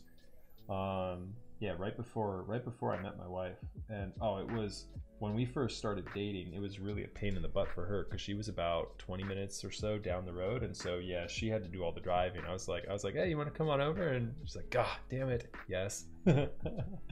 So yeah, she put the effort in there for sure. Now I do all the driving whenever we do like road trips or anything. It's payback. It's payback for me now. All right. But yeah, I don't mind driving. I keep twisting this cable, so my USB-C cable. I keep twisting it around as I'm trying to get like angles on it. I had a bicycle accident as a kid and I had my teeth knocked out. Ooh, that sucks. Yeah, I got into a bike accident as a kid too, and I had some stitches. I had some stitches in my head. That was the only accident I've ever gotten into on two wheels that was really worth mentioning. I used to skateboard as a kid, and I all but shattered my kneecap skateboarding one day. I did almost break my back snowboarding too. I used to be a very aggressive snowboarder. I would ride park and hit all those jumps and, you know, tabletops and rails and everything. And yeah, I hit a jump the wrong way and didn't land a rotation properly. I was being an idiot. I was young. I was, you know, in my prime. I thought I was indestructible, and I didn't even speed check this jump. I literally hit it the first time and tried to hit a cork on it. I was doing a 360 cork spin, and I timed it wrong, and I had come out of the jump wrong and the rotation wrong. I hit the knuckle of the jump with my lower back and destroyed my back. It felt so bad. It was the first day of a trip too. We were on a ski trip for an entire long weekend, and it was the first day. We got off the plane, hit the slopes, and yeah, I decided to hit that jump and ruin the rest of my trip. I still skied the entire trip, but oh, it did not feel good. It did not feel good. I was running on beer and adrenaline that entire trip, that entire weekend. Probably have some long standing problems due to that now. No, my back is fine. I recovered from it okay. I didn't like fracture anything or do any damage. Actually, the buddy I was on the trip with did some serious damage to his MCL in his knee. He hit a rail wrong, and it was one of the sketchiest features I think I've ever seen in a terrain park. It was a rail that kinked up, and the kink up then went with a gap to then another rail, and he hit it wrong, and his back knee, so this kink up, and then there was a gap and another rail, so it like rail, kink up, and then a gap and another rail. This back knee here hit into the side of the rail as he was transitioning. Oh, like it made a cracking sound that I heard. Like he continued to ski the rest of that trip too, but he later went and got his knee MRI'd after we got back, and he had absolutely ripped some tendons and destroyed his knee. So yeah, now he's a high altitude runner in Colorado. And so he didn't mess it up that bad, but I mean, he goes to the doctor pretty regularly to fix it, and you know, yeah, I think he's if he's not had surgery on it once already, I think he's had it maybe twice as well. Yeah, he's jacked his knee up, and his doctor's like, yeah, you should probably stop running, and every time he goes to the doctor, he's like, yeah, I'm not gonna stop running. So yeah, he's a crazy guy.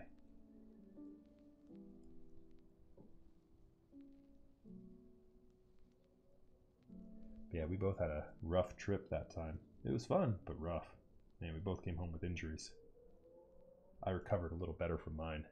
Inner monologue. Please don't break this. Please don't break this. Right? Yeah, that's absolutely the inner monologue the entire time I've been doing this build tonight. I'm cool under pressure. Look at these hands. They're not shaking. Oh, yeah. We are calm. Oh man, I am so looking forward to plugging this thing in and seeing it light up and switch hitter and all the keys are responsive and looking good. Oh, please, please, please, please, please, please.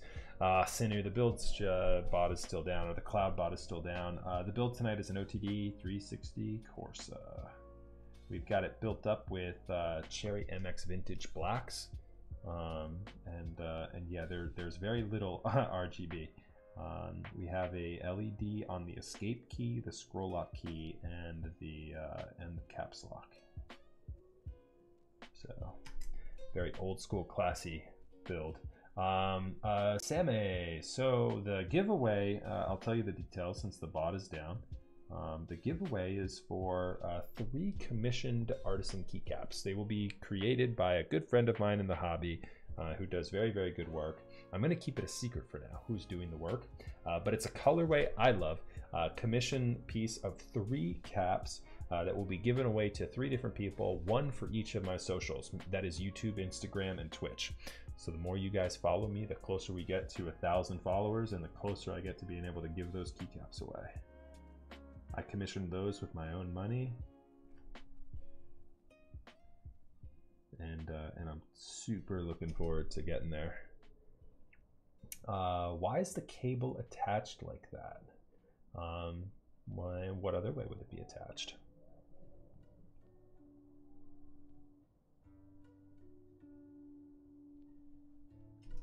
The cable is not detachable.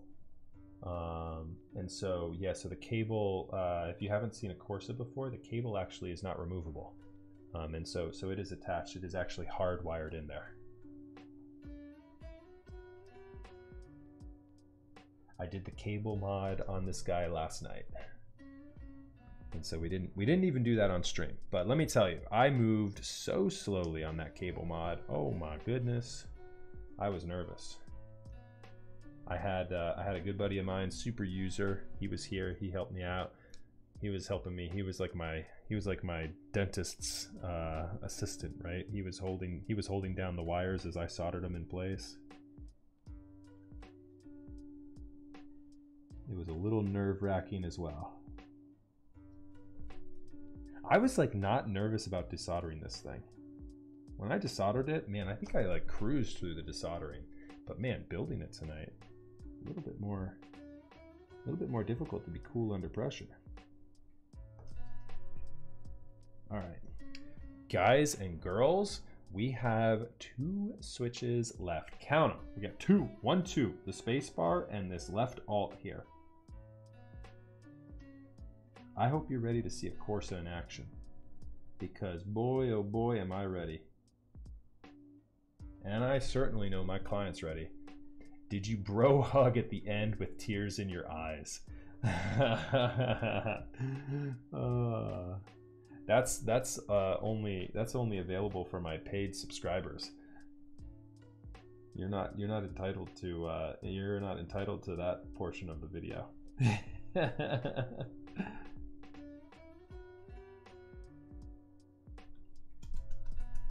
But yeah, we were definitely both enthused when this cable got installed as nicely as it did. All right, look at this, guys.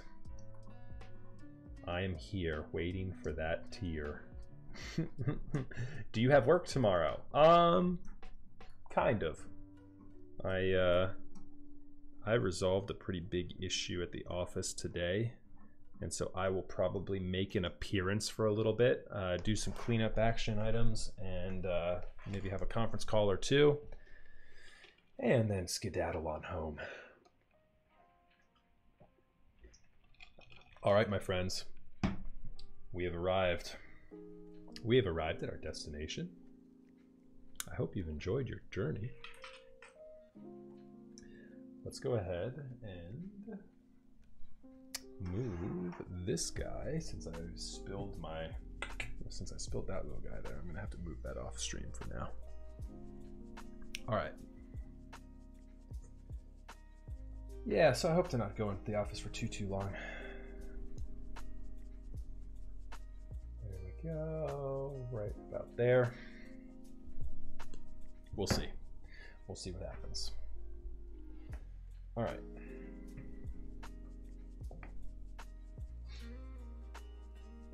Before I forget, let's go ahead and clean this guy off. And I'll tin my wire real quick.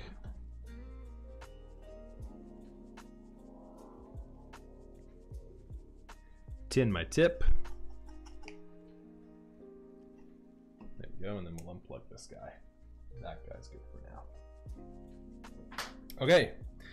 Let's plug it in. You guys have waited long enough. You guys have been plenty patient with me here this evening. Man, I felt like this went on for a little bit. 2 hours in, it's not too bad. I mean, 2 hours into the build stream and we're done soldering. But then again, I mean, I didn't tune any stabilizers up, but I think I did chat for a little bit tonight. So, all right, let's see what we get here. The moment of truth. Oh, that's a good sign. Thank goodness. Okay. Okay, I'm breathing. I'm breathing, guys, I'm breathing. Let's go to switch hitter. An old school switch hitter for an old school keyboard. Are you guys ready? With this finger, I tap the first key. Oh, thank God. Come on, get in there. Oh, hold on. Oops, there we go. There we go. And there we go. We know the function keys work. There we go, there we go, there we go, there we go.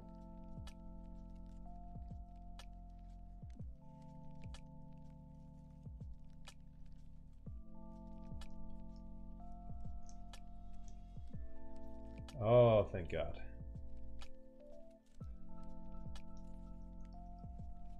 What's up with that right shift? Did I just not hit it? Oh, I just didn't hit it. It's good. Look at this. Look at this.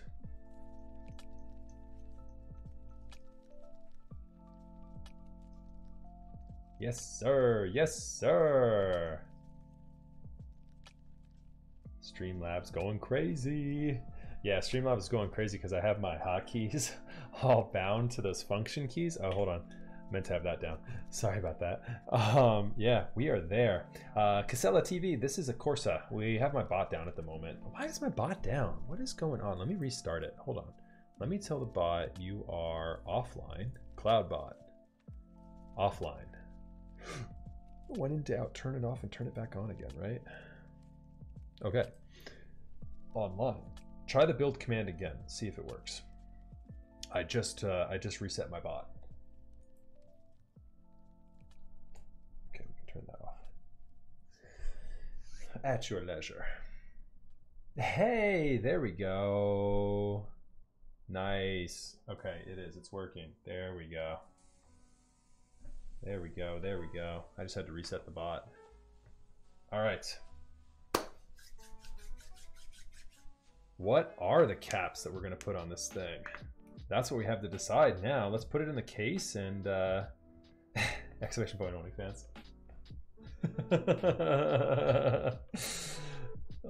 Red aluminum. Yes, that is correct. Red aluminum. All right, let's put it in the case. You guys have waited long enough. It's time to see this thing built up, and it's time to start dressing it up. Let's go ahead and get some decisions on caps here. I'm thinking that we will use either some OG NCR. We will use either the SAT set, that is the PBT SAT set. You know, I think we have to do something like old school, right? Like that's kind of what I was thinking. Like, you know, you got to go with the beige for the OG keyboard like this. What switches in escape? It's a high rose. The high rose switches are in escape, caps lock, and scroll lock. So yeah, think about it here for a second. Let me know what you guys think. I'm thinking it's gotta be SAT. The EPBT, or not EPBT, the PBT SAT set is what we are gonna go with on this one, I believe. And here is the Corsa. We are built up. We are built up on this guy. Look at that. Boom. Oh my goodness. Cherry die sub. Yeah, I think that's got to be it, Corgi. I think we're putting OG NCR on this keyboard. I don't think anything else will cut it. The spacebar is an MX gray linear with a 90-gram spring in it. The entire springs have been lubed with a mixture of paraffin oil, LSD oil, and there's some GPL 104 and 105 in there. And then the switches themselves have been lubed up with 205 G0. The stabilizers are the limited slip differential oil, this LSD oil. You can get it at like auto mechanic shops. And then the stabilizers have been tuned with 205 G0. They are GMK screw-in, pre-retooled GMK screw-in stabilizers. LSD oil is where it's at, my friends. One more look at the internals here before we put it all together.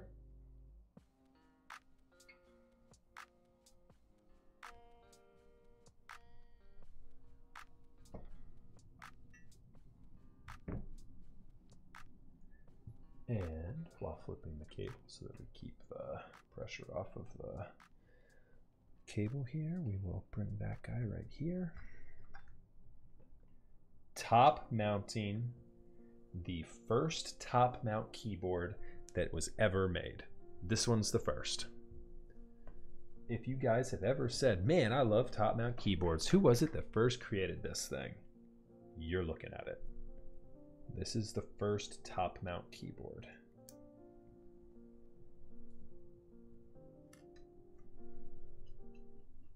Gotta get some of that for the name itself, right? I mean, you gotta get it. The LSD oil. As I said, is it Keycon? It's a top mount keyboard. The 360 Corsa was the first top mount keyboard, if I'm not mistaken. What was the entire thing with UTD clones of these boards? Were they any good? The anodization of the UTD board is actually better than the original Corsa. So you can tell if you have an original Corsa if your anodization is actually worse than a UTD. And yeah, they were pretty good.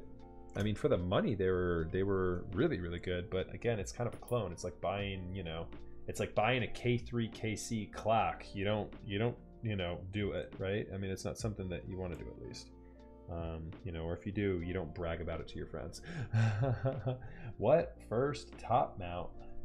Wasn't it Lightning? I thought the 360 Corsa was the first top mount keyboard, first top mount custom keyboard. I was almost certain that that was the case. Really? Because it was like the top mount that started it all. That's what I kept hearing people saying. Like Corsa was like the first one. What was before that then, I ask? Haha, gotcha. I mean, if Lightning says it's not true, then there's a good chance it's not true. Lightning probably has got me here. I thought it was, though. I'm not lying to you guys. I just, maybe I was misinformed. So there's the back of the Corsa. Let's go ahead and get this guy put back together.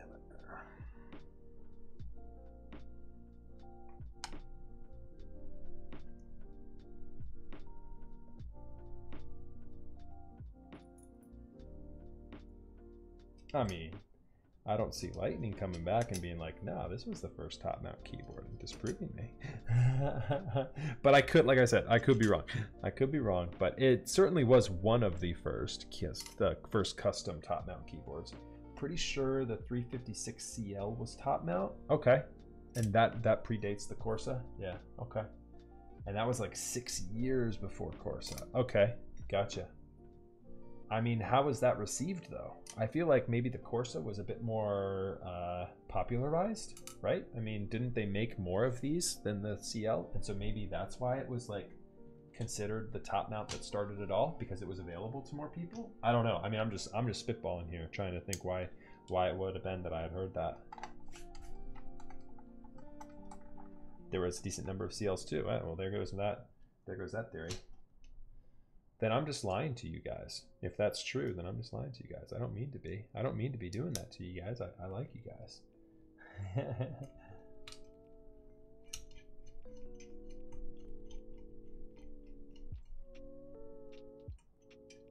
Maybe I did. Corsa is popular, but that's about it. Okay. Man, I'm telling you though,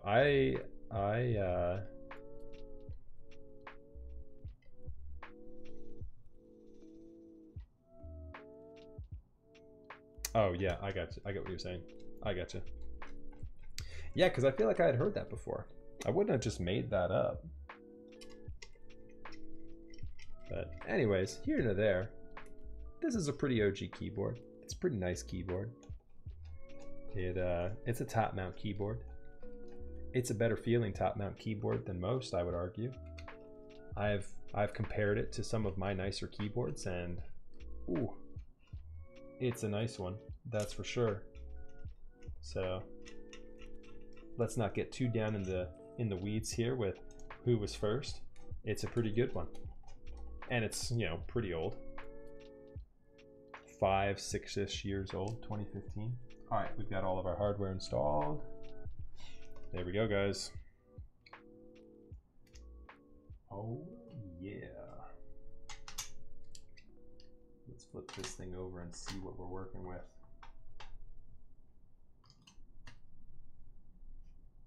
Yeah, my iron is already cold to the touch. I love how fast that cools down.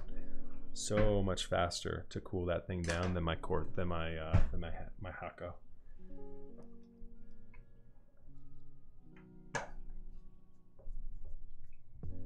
Ooh-wee.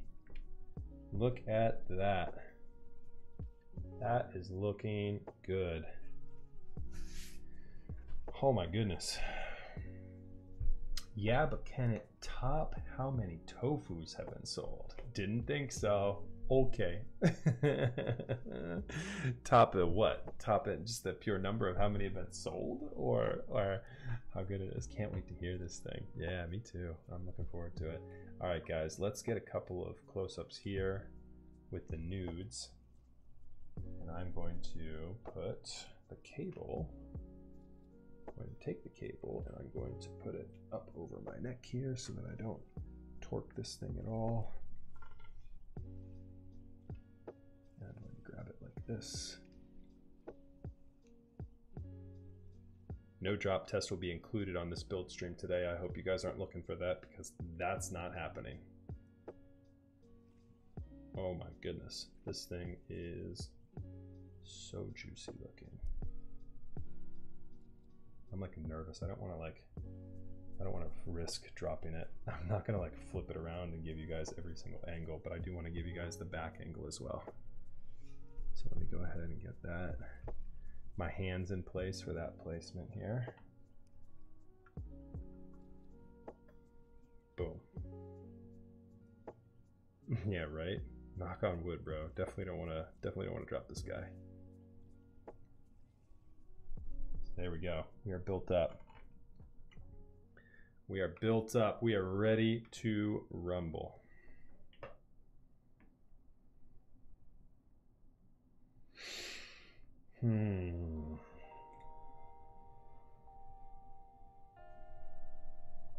Okay.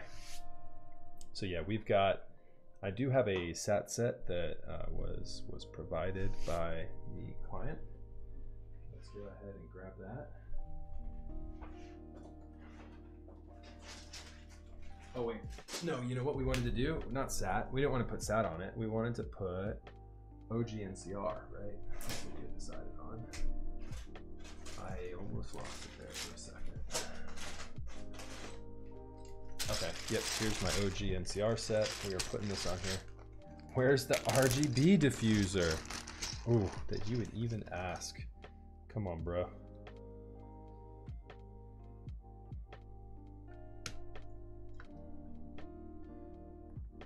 Please sound good.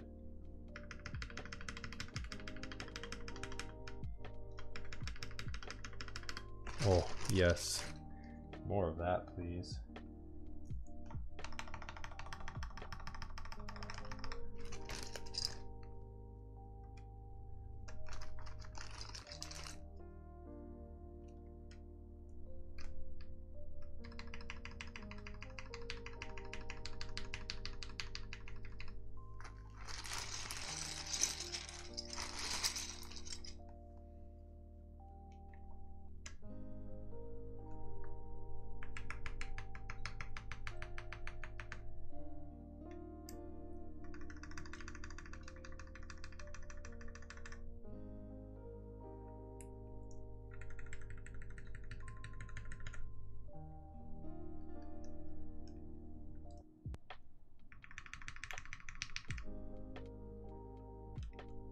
This sounds so good. I hope it sounds as good to you guys as it does to me. Oh my goodness.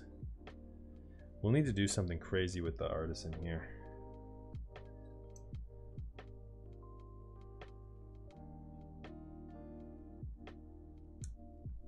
I know what we'll do for the artisan.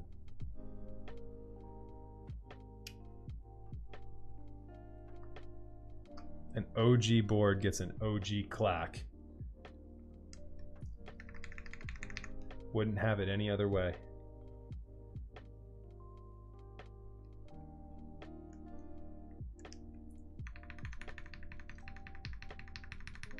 The high-rose switches? Oh, the high-rose switches aren't on there for the sound, Yeffy.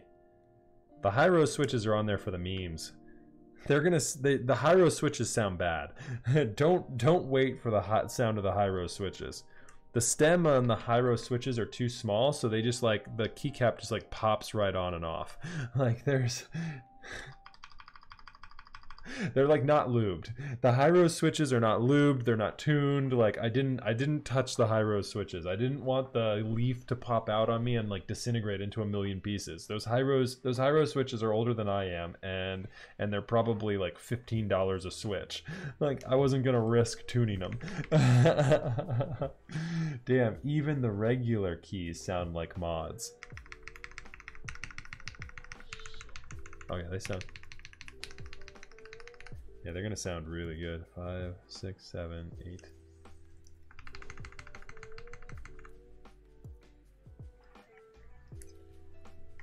Yep. Aren't those switches stupidly rare / priced, or am I thinking of something else? Yes, they are stupidly rare and stupidly priced. Yep, absolutely. Absolutely. The price tag on high rose are not for the faint of heart.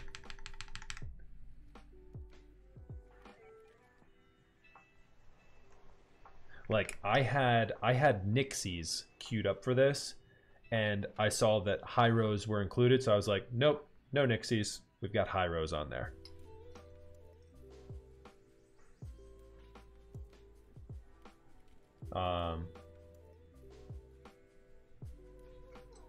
Yeah, but they don't sound good, right? These are vintage blacks. These are some of the nicer vintage blacks I've used. They're very well, I'd like to say they're very well tuned. I tuned them myself personally. I probably took more time with the tune of these switches than I do on any of my other builds, my personal builds, and so yeah, I mean I certainly hope these are good. Like took time, went through them all, and then I found that I didn't like the consistency of some of them, and so I went back and I ultrasonicked them and redid them. I mean, yeah, I even threw in some in there too that I even threw some of my own personal. I think I had A through D stock G80 vintage blacks as well that I needed to use to complete this because some of them were not as consistent as I liked. So I pretty much hand jammed these things and have them tuned to the best that you'll find in vintage black scales. These are 10 of 10, if you ask me.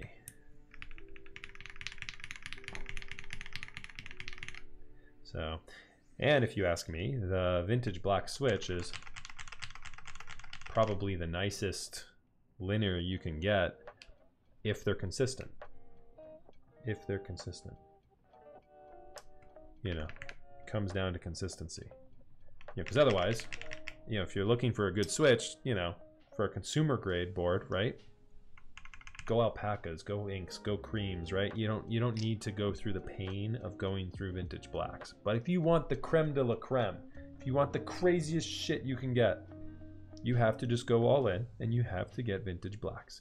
And you have to go with all the pain that's associated with vintage blacks. That is, you're gonna get 100 of them and you'd only be able to use 60 because the other 40 are garbage. And so I don't recommend buying them in batches of 100. I would say if you want to do a full TKL build, I would say grab 300 and cherry pick the best ones and then tune them up like you've never tuned them up before. And then you'll get a switch far superior to any of these other linears that's available. But I mean, I say far superior. I mean, come on though. I mean, we're at the land of diminishing returns these days. I'll admit that. Far superior is the wrong way of wording that. It'll be superior, but it won't be far superior, which is why people go with, you know, which is why I go with other switches. Like my 1.2, that's built up with Gateron inks. You know, they're smooth, they sound good. And it's a 1.2, you know. That's only like a $500 board. It's not, you know, that's crazy. Insert, I don't need insert. Oh wait, I do need insert. What am I doing here? Insert is a valid key. Oh, I am looking forward to this. I've never had a vintage black smoother than an alpaca. Then you haven't tried good vintage blacks because they're absolutely smoother. I have had the butteriest vintage blacks, And yeah, there's I mean, but again, you're at the land of diminishing returns. I mean, I'd say the best vintage black you can get is like the 10 of 10, you know, and the best vintage black is going to be, oh, what did I do here? I put the 9, I put F9 on in F7's place. Come on, Max, you're not paying attention.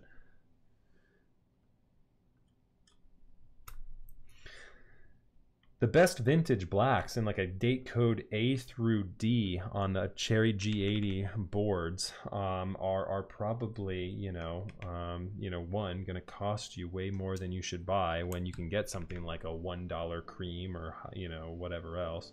And yeah, you know, you still have to cherry pick. And so, yeah, so it's not for everybody. Minterly, the maker of alpacas, had a bad batch of vintage blacks and she didn't like them. Oh yeah, I mean, yeah, people have their own opinions, right? And a lot of people don't want to go through the, you know, hassle of cherry picking. But yeah, I mean, if you ask anybody, I'd argue, that's been in this hobby for a long time and has tried good vintage blacks, then, you know, then they know. Listen to that delete key. Oh my god. She likes clicky switches. I don't like to talk shit. I don't like to talk switch. I don't like to talk shit, but I mean, how can you follow the opinion of somebody who likes clicky switches? That's also a dig at the client whose board I am building right now at this moment. He had me put some MX blues. I'm never gonna live that one down. He had me put some MX blues in a nice custom once. Don't talk switch now. Yep, I don't make a habit of it, and I certainly won't start now. I'm not gonna start talking switch now. Oh my god. Oh, look at that. My cloud bot is back, and so there's the caps lock prevention. We're back on that, baby. All right.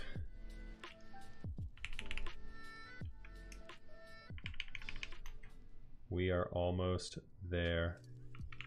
Look at that red plate peeking through on these last few switches. I mean, how good does that red plate with those black switches, the red films, I mean, that's the full aesthetic, baby. It doesn't get more complete than that. That is endgame. If you guys were wondering what endgame looks like, you found it. It's right here. Listen to the control key. Ooh.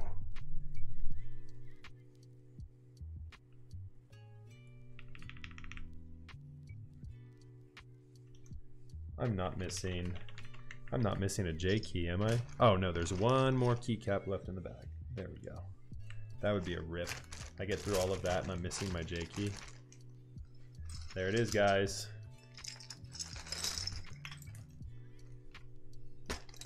There it is. Some of the nicest switches on one of the nicest boards I've ever had sitting on my desk. Here you go, guys. I'll give you a quick comparison before we get into the actual meat and potatoes of this typing test here. So here is, let me first stop my music. I'm trying to do an alt tab here, and I don't have the ability to do such a thing at the moment. I'm not plugged in. There we go. All right, hold on one second. Here is my TGR Jane. With this one is built with a very similar switch build. This one is built with a G80 date code A vintage black. So one of the nicest vintage blacks you can get again.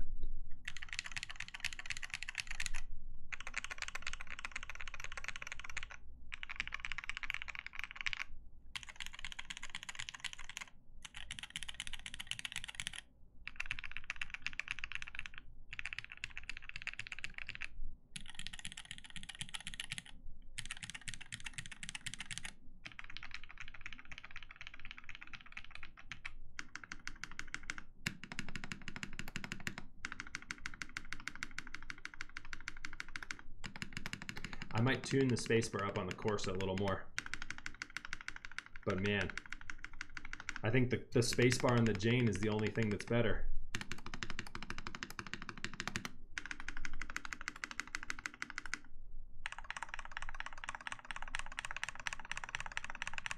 That is a total nut.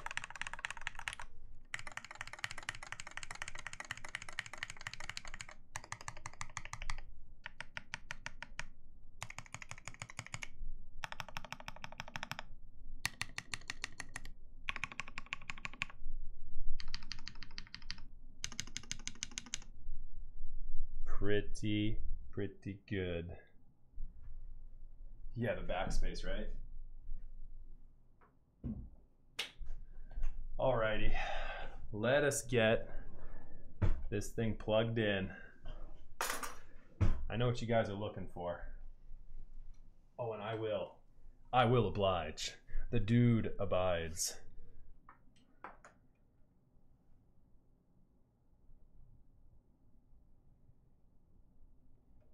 I'm just gonna run the cable behind though, so I don't have to have the cable.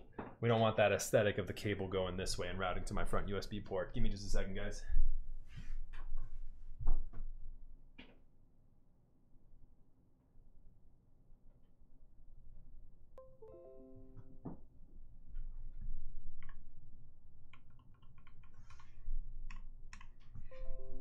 Okay, we are plugged in. Let me go ahead and we're gonna go one more time to switch hitter and just make sure now that we've got everything all plugged in and built up.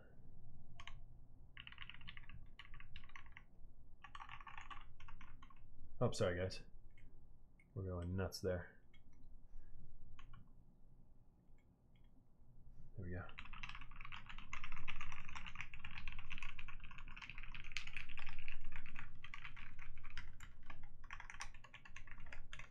Cool. Switch hitter's looking good. Oh my goodness. I'm washing my hands before the typing test. I'll be right back, guys.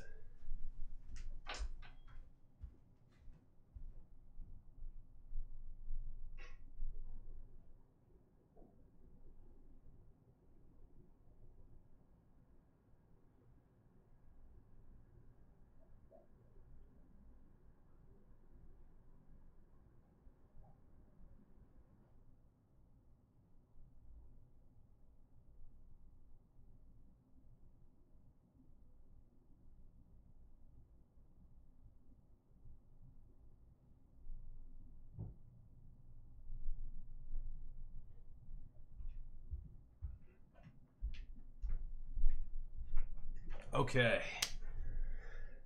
All righty then. Let's do this. Your TKL doesn't sound like this one. I wouldn't beat yourself up over that one. Not many TKLs sound like this one.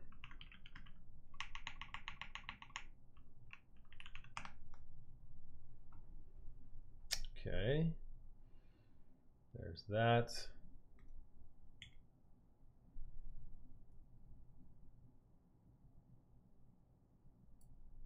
There we go, guys. All right. Let's do this. Let me bring my microphone a little bit closer. Hopefully this sounds good.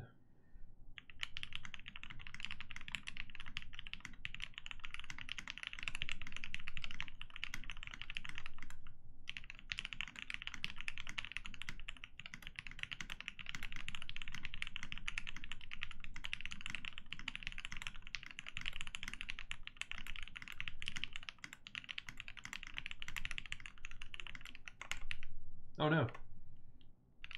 Oh no, I hit full screen.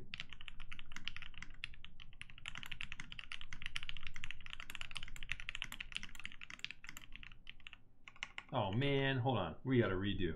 We gotta redo. We hit full screen on accident. Redo. Redo.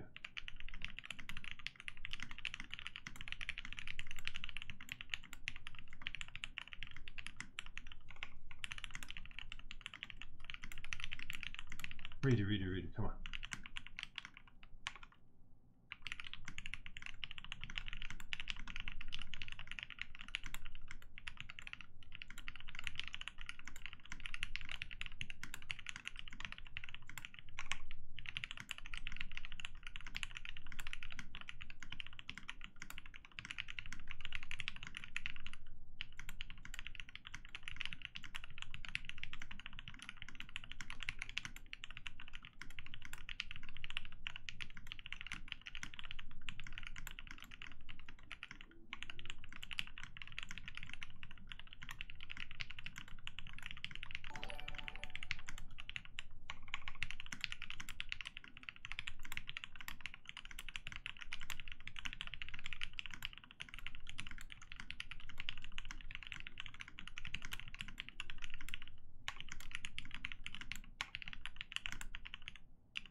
Oh Lord.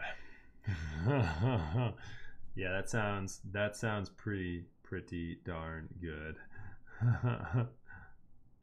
Oof, sounds better than any Teja types builds. Man, I'll take that compliment. Thank you very much, Nanu.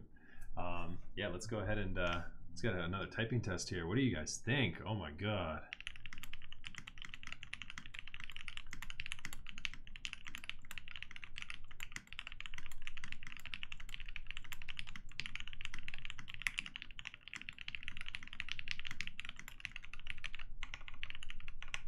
Oh man.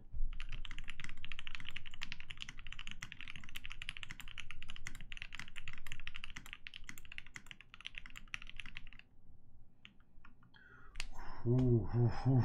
Modern switches just don't compare to vintage blacks. That's true. That's true. I'm trying to tell you guys. Vintage blacks are where it's at. Do I have? Am I getting you guys with the microphone? Oh no, it looks pretty good. Okay.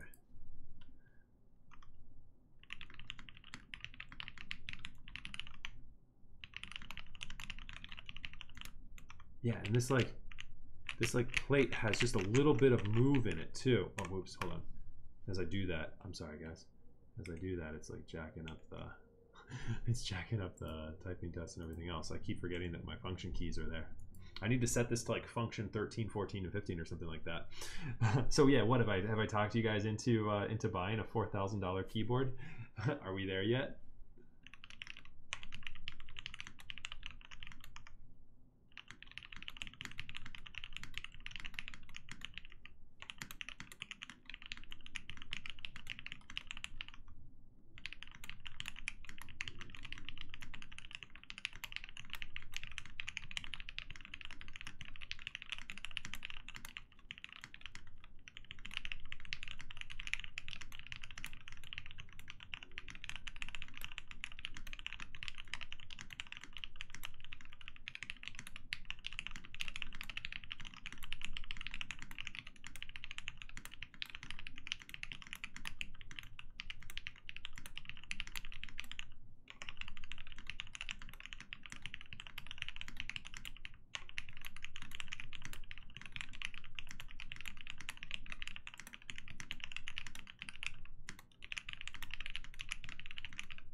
Wee.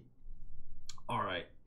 Yeah, it did. It did used to be. When I joined into the hobby, it was about $1,000. Really? You think it was less than? It was about $1,000 less than a year ago? Less than 2 years ago? Oh my goodness, that's crazy. But yeah, okay, guys. So hold on, 1 second. Let's go ahead and get it shown off here real quick for YouTube.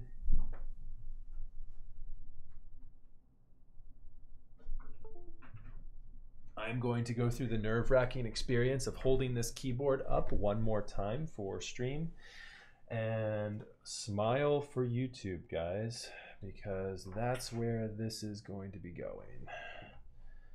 Let's do this. Let's hold the keyboard like this. And put it up here. Yeah, right? We're not going to drop it.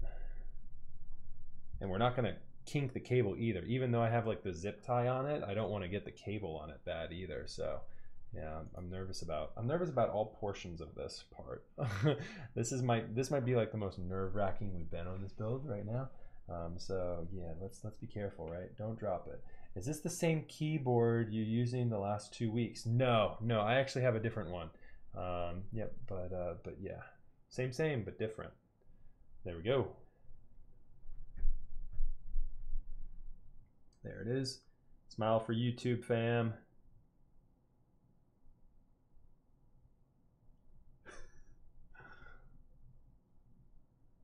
What do you guys think? Gotta get that money shot. And then let's go ahead and flip it so you guys can see the reverse.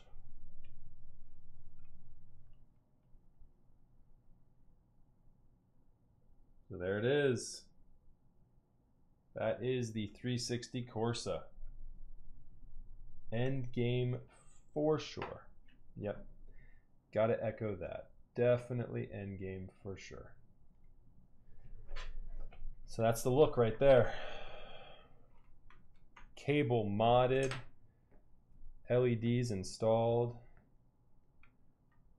Super dope vintage black switches, cherry picked.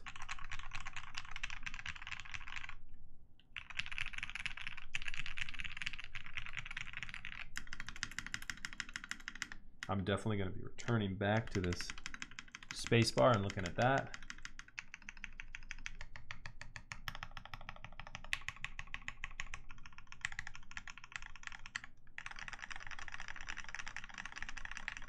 Anyone clip that?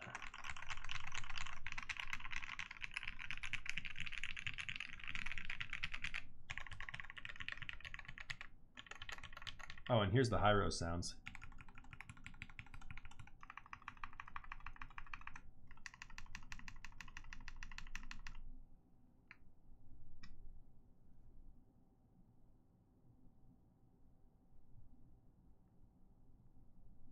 Boom. How about them apples? Yikes. This guy is going back into the Pelican before I destroy it, and it's going to the client this weekend before I destroy it.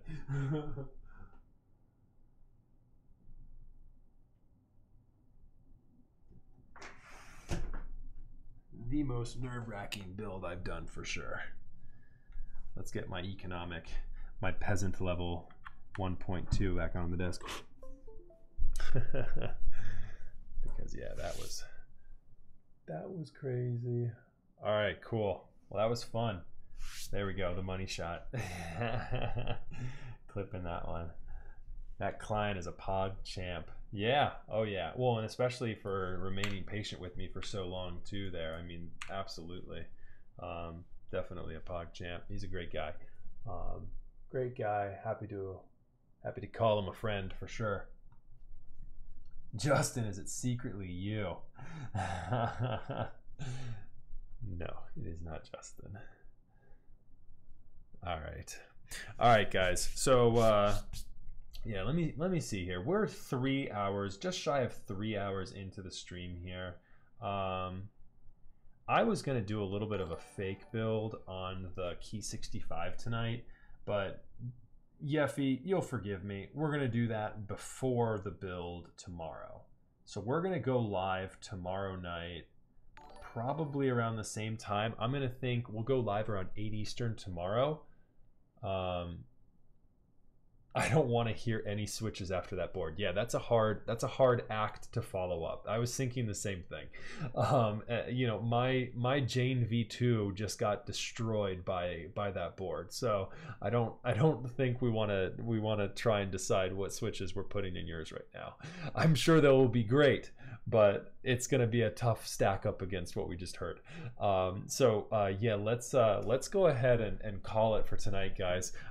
Again, I had a couple of follows here that I missed, and I'm going to catch up on here real quick.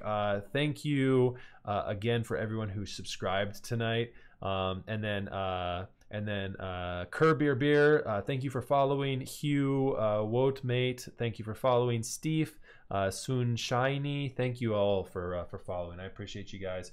Yeah, the closer we get to 1,000, the closer I get to give you guys away some cool keycaps, and yeah, and more stuff on the way for sure. And then yeah, don't go anywhere quite yet. Ridwan Kenobi, have a great night, dude. See you, man. And then yeah, you too, McSarty. You guys have a great night. Don't go anywhere yet, though, guys. If you are still in the mood for some keyboard content, I'm going to find somebody for us to raid right now.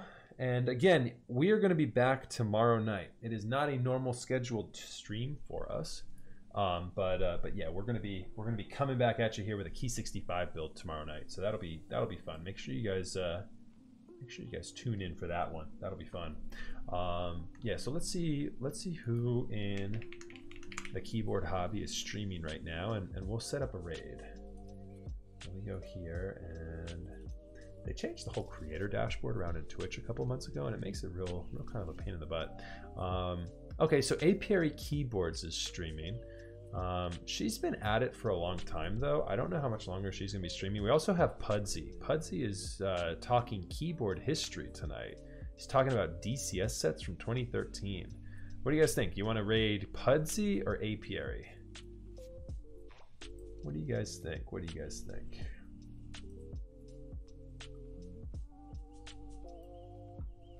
Let's go history. Yeah. Let's see what Pudsey's talking about tonight. I agree. Let me go here. Just make sure. Yeah, he's chatting keyboard history. Okay, yeah. Let's raid Pudsey. Okay, hold on one second, guys. And again, yeah, real quick. Yeah, while the raid gets queued up here. Thank you guys all for all the follows and subscriptions tonight. I appreciate you all. This was a fun stream. You know, definitely a clickbaity title there, but yeah, that was fun. We'll be doing a Key 65 build tomorrow night. We'll be back next week with our normal schedule of Tuesday and Thursday. I believe I have like a Singa and I have a Satisfaction 75. There's a couple other builds that are up and coming that I'm not even thinking about right now. Yeah, definitely stay tuned, follow and subscribe for updates. I love you guys. Thank you so much for tuning in. Always fun. Enjoy Pudsey's stream. I'm going to be hanging out in Pudsey's stream as well for a little bit. I will see you guys tomorrow. I was about to say next week. I'll see you guys tomorrow, and we will roll into the weekend together. Let's do this right. Key 65 tomorrow night. See you guys. I love you all. Have a great night. Peace. Right now.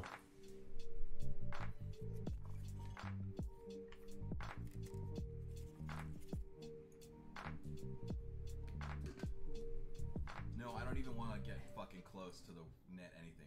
Oh my god, Max is here. Max, I was ending stream. Alright. I was ending stream, Max. Alright, I did actually save one other thing. I saved one extra thing. What up, Corgi Butt? Thank you.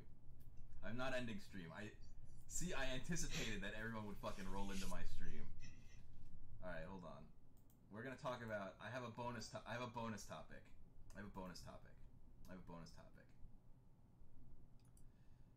Thank you, KK Corgi Butt, for following.